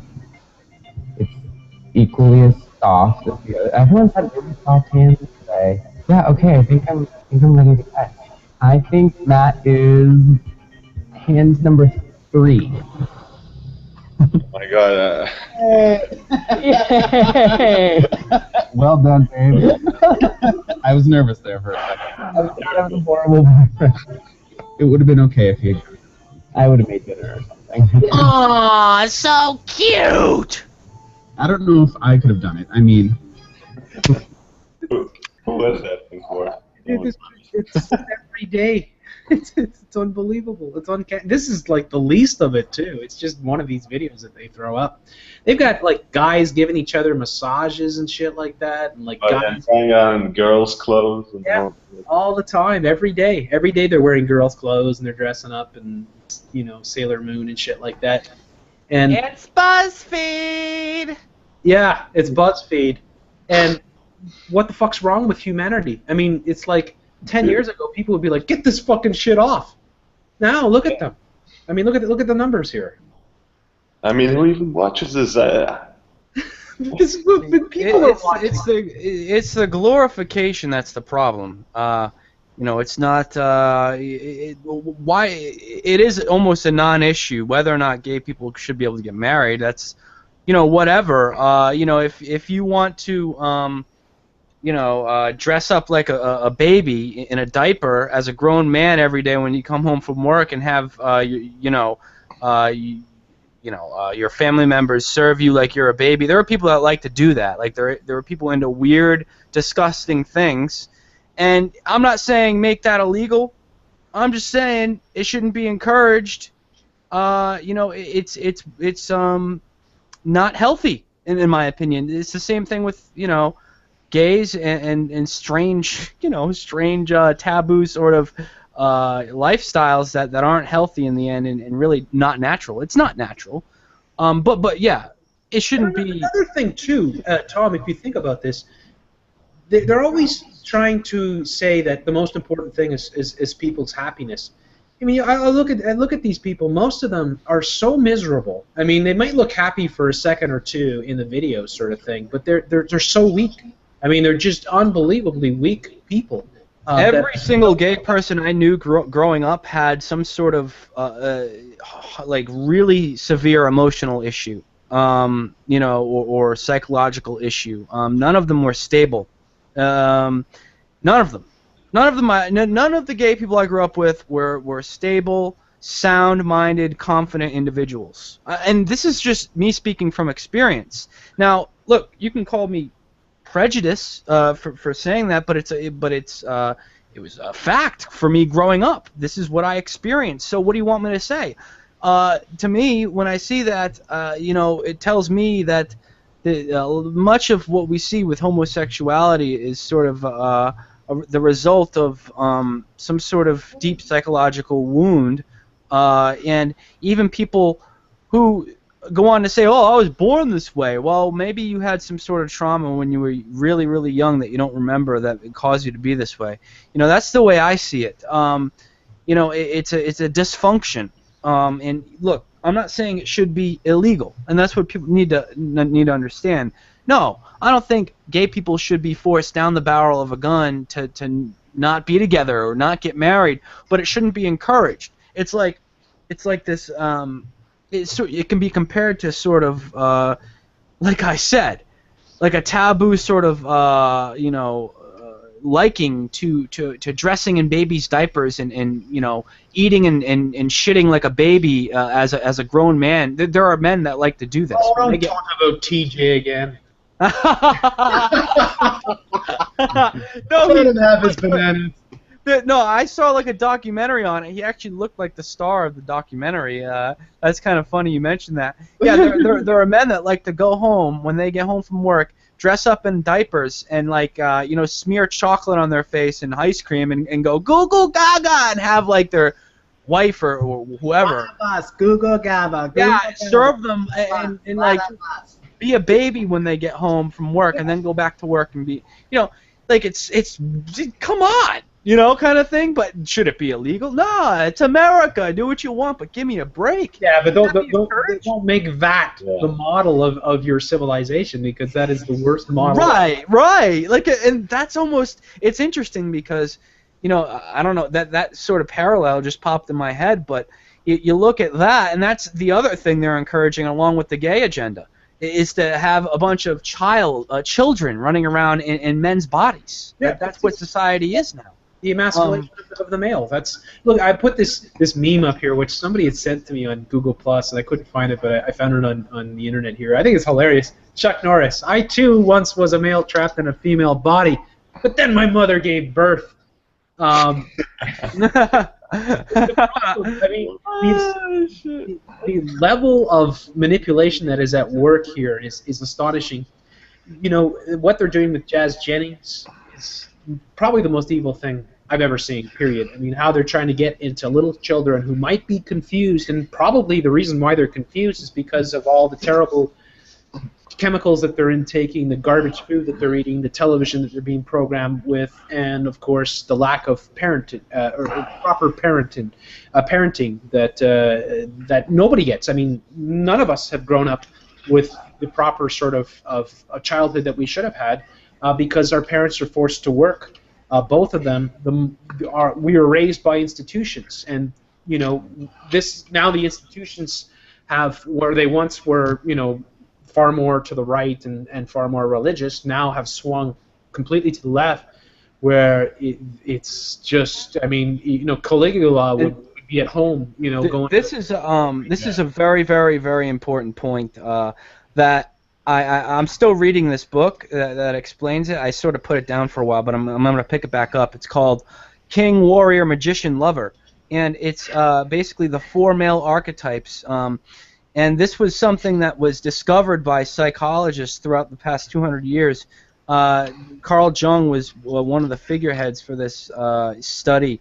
These studies that goes on, they go on to suggest that there are these 4 archetypes for the masculine, the mature male masculine, and it's the king, the warrior, the magician, the lover, and they're so ingrained they're actually ingrained in our physical brain since the beginning of primordial man.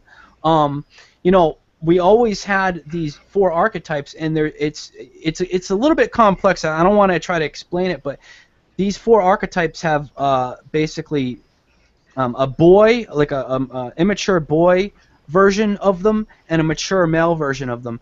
And you know how you are, or if you're a child-like man or you're a man-like man, depends on how they'll manifest. If you're still like trapped in like your child state, which almost everybody is, then it manifests as negative things like addiction, you know,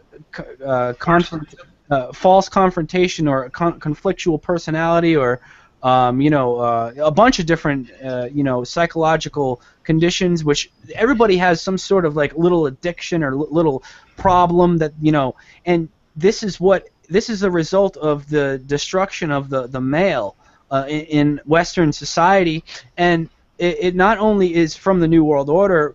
Well, it is all from the New World Order, because they put our parents to work, and you know, we don't have the mother and the father at home to you know, raise us to be a mature masculine male. I'm talking mostly specifically about males, and there was always in ancient cultures, ever since the beginning of man, there was like a ritual process or a ceremonial process of becoming a man. So you would go from the boy to the man, and that has been erased from society.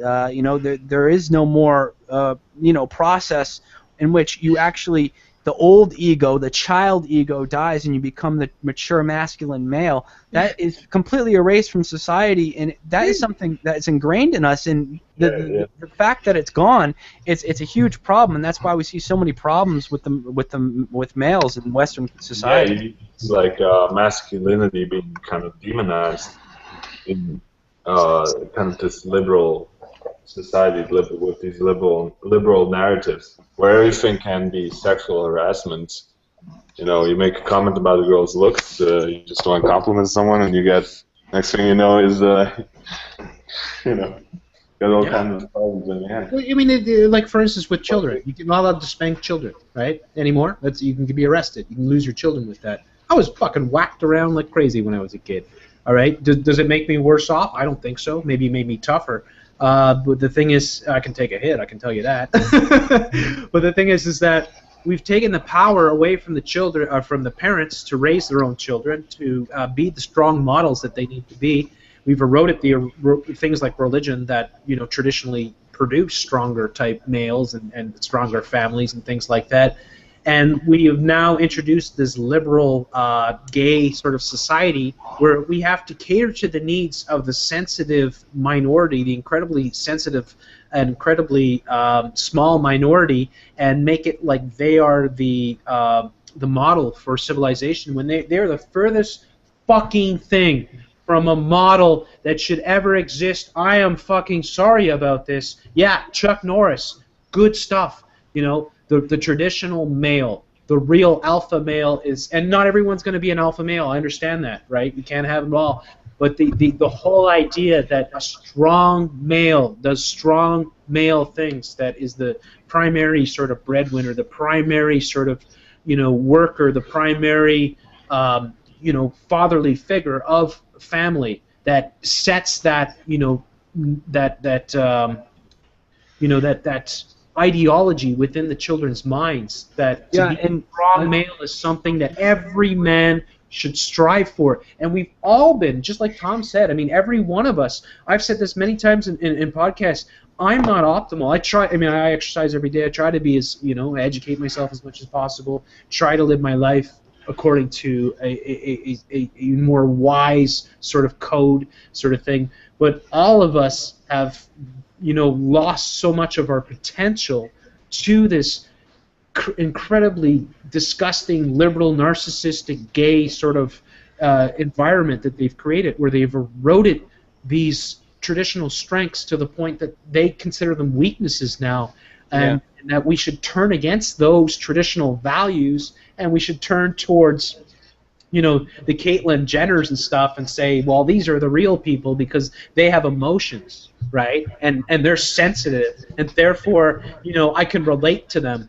And look at the people that we're creating. Look at the models that we're creating in our society. Go back, you know, and look at Hollywood films from like the 1930s and 40s and 50s. I mean, you always had the strong male sort of character, right? Look at James Bond. Bogart and you know, yeah, James Bond, things like that, right? And now it's completely been turned upside down.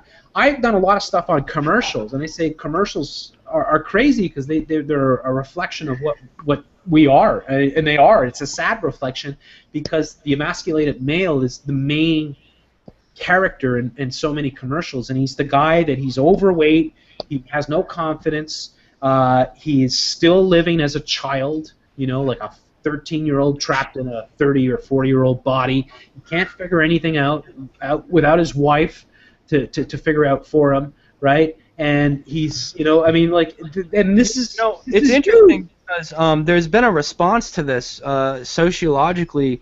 It's called neo-masculinity. So now it's not good enough for men, and it's looked down upon to be a hard-working, honest, masculine man who's a provider and just is rewarded by I guess women for hard honest work and just you know, having a masculine sort of approach, confident approach.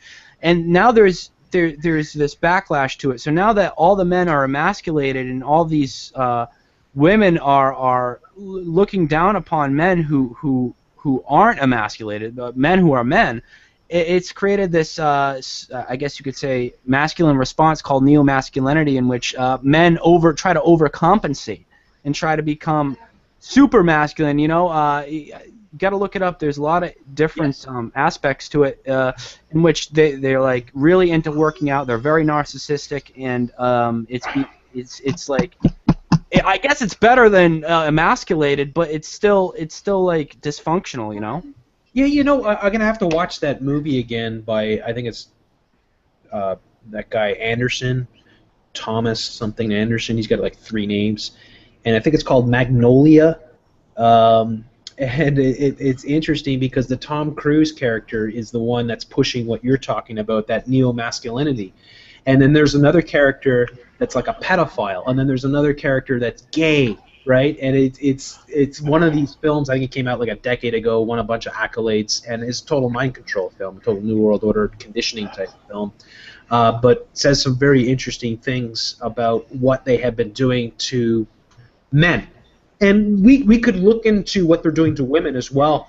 But really, when we look at family, right? When we talk about family, it's always, you know, traditionally been the male being the sort of leader of a family, sort of thing. That was, you know, and with women's liberation, with the suffragette movement, all these things, of course, we know the New World Order was all behind that.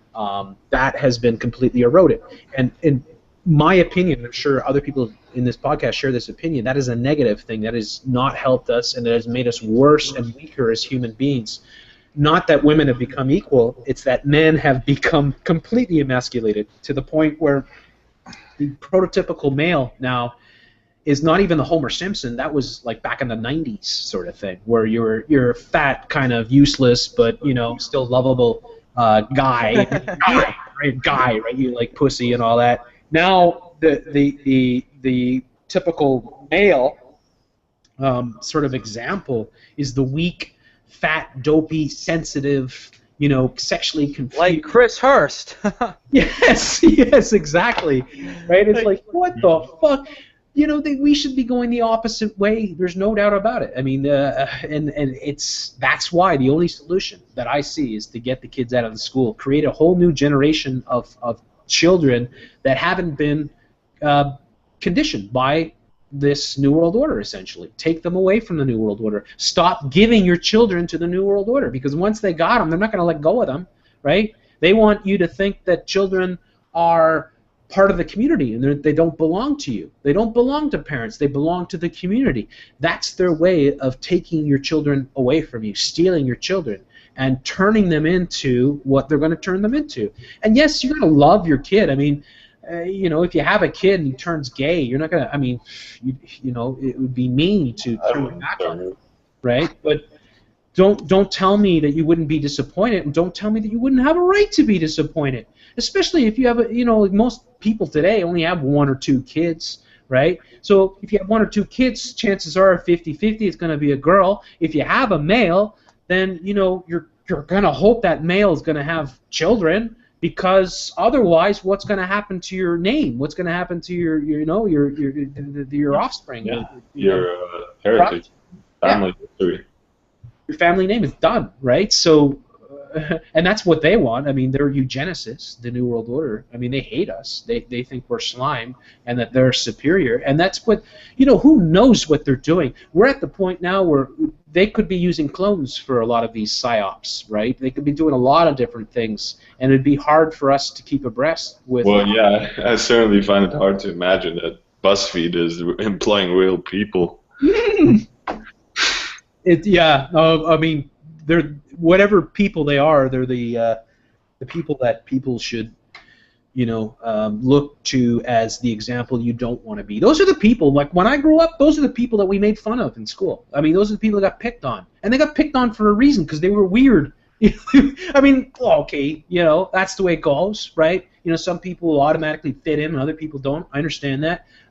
You know, jocks can be the cruelest people. There's no doubt about that. I've witnessed cruelty. I've done cruelty to other people when I was in school just to be cool and shit like that.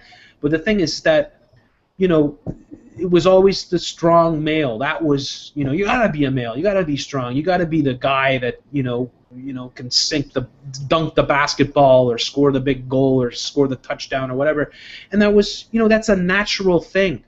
For males to be. It's just like back in the day when we're in the villages and we're chucking spears, you know? I mean, you know, who's the guy that can throw the best spear and take down the, you know, the wildebeest or whatever? Yeah, nowadays, all you get in school is participation trophies. And everybody Exactly, like everyone wins. Exactly. Nobody can lose, and we can't make anyone feel like they're less than anyone else, even though that feeling of being less often propels those people to be greater in the long run. I mean, if you are getting stuff, you know, awarded to you without, you know, having to do any effort, you're just going to keep on living like that, and you're never going to see a reason to change that. And that's exactly kind of the stuff that schools are promoting with this: everybody gets a trophy, everybody's the winner, kind of. They're trying to destroy the will to succeed. As if there is no, you know, there's no prize at the end. There's no prize, right? So, yeah, there's no benefit to winning if everyone gets a trophy kind of thing. And psychologically, there is that mentality to some extent if everyone's getting a trophy, right? So, yeah, it's all designed to destroy. Just destroy the society. I think specifically with destroying the male. I think the male is the enemy, because the male is the one that really initiates revolution in many cases throughout history. So I think that's what they're trying to get rid of. Think about it like this: destroying the male destroys the family, because, you know, without a male. This is where many gays come from. So many gays, I don't know what the percentage is, but there's many studies done on this. A lot of gays come from single families. They come from families that didn't. They just want a father figure. Yeah, they didn't have a father figure, so they end up, you know, becoming attracted to that loss that they didn't have, sort of thing. I don't know how it works mentally, sort of thing. But if you destroy the male, you destroy the family. If you destroy the female, you destroy the family. You can't destroy either, and they're destroying both at the same time. They're pitting us off against each other. They're normalizing things like divorce, broken families. You know, that's something they've been programming. I mean, there's so much that they've been doing for generations and generations, programming us to accept this lifestyle of you know, where parents have no control of the children, and it's perfectly normal, and kids are free thinking and more advanced and far more liberal than their parents, because their parents are stuck in their old traditions and shit like that, and they're ignorant. And now we have the kids, and they're liberated, and they're gay, and, you know, they're soft and they're sensitive, but, you know, they're creative and they're colorful, and, you know, we gotta love everyone, and everyone should get a prize, and we've destroyed the male. We've destroyed the male figure, the model for which children traditionally, especially boys, would model themselves after. You know, if you don't have a father around to teach you, like in the old days, how to chuck a spear, for instance, or how to plow a field, you know, you have an institution. Fire. Yeah, how to light a fire. I mean, now you have an institution that's telling you how to be a tranny, essentially. How, yeah, 100%. That's what the Ontario curriculum is all about. It's about getting into the minds of 6-year-olds and teaching them about homosexual sex and about, you know, it's totally normal and that gender is an option. In fact, gender is discriminatory, and gender should be eliminated because it discriminates against that tiny, you know, the tiniest percentage of the population. Because they're being discriminated, we should turn everything upside down for them, and we should embrace this. Of course, the bigger objective is to make everyone, all the useless eaters, part of the LGBT movement, so that we're all selfies, that we all stop having families, that we all, you know, completely obsess about ourselves. That's why all the top YouTube channels are complete narcissists. I mean, you could talk about people like myself. You know, I don't talk about myself 99% of the time when I might relate to a story, but I'm talking about what's going on and what my beliefs are. That's different. These people are talking about 47 things you didn't know about me, you know, and what my favorite things to wear and what I like to do on the weekends and what kind of food I like to eat and all this shit. Yeah, They're it's pushing. truly ridiculous. Yeah, they're pushing that lifestyle on you and saying that is the model. These are the people that you should look up to. Look up to PewDiePie. He wears a girl's dress in every video, sort of thing, right? He wears like a little Japanese girl's dress, and it's perfectly normal. Why not? Jeff, did you cover the TYT toilets, transgender toilets saga thing? Was that a while back, or was that just recent? I have a video from 2014. Okay, yeah, okay, 2014. Yeah, I've put it in chat. Okay, yeah. I don't know. It's kind of the same story again, like with the, you know, transgender teen not being happy with.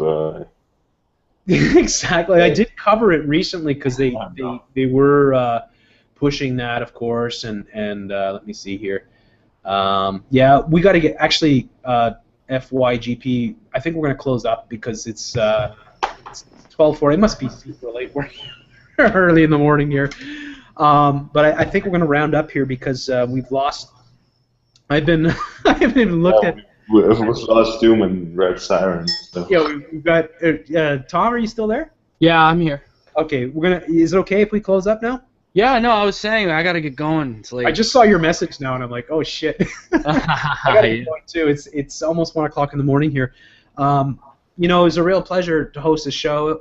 Thank you so much to Red Siren. I'm glad you like dicks. I'm sad that you're in Belgium, but you know, I'm sure you can find one. Thank you, Professor Doom, and thank you, of course, to FYGP. It's always a pleasure to have you on the show. You're a fountain of knowledge, dude. It's great to have you on. Thank you. Same goes to you guys. And would you like to promote yourself? Well, yeah, I don't know. I'll just say you can find me at Free Yourselves Globally Project on YouTube, and they also happen to have a backup channel, which is linked to my channel. So I guess people will, you know, can find me. I will put those in the show description tomorrow if you're listening to this, so that you can sub all the channels that were on this. We only had a few tonight. We kind of was last minute whether we're going to do it or not. But Tom, it was a great show, or was it not? Yeah, man, it was awesome. It was a lot of fun. Yeah. So thanks a lot, guys. Everyone in the chat, everyone listening. We'll be on next week, I suppose, and we'll be sure to let you know what the deal is with that. And stay tuned. Oh yeah, we'll be on next week. We'll do it live, of course. Yeah. So thank you, everyone in the chat. I didn't get a chance to check out what was going on there, but it looked pretty good the few times I did look. And so thank you so much, everyone that took part in this. You guys are awesome. So have a wonderful night.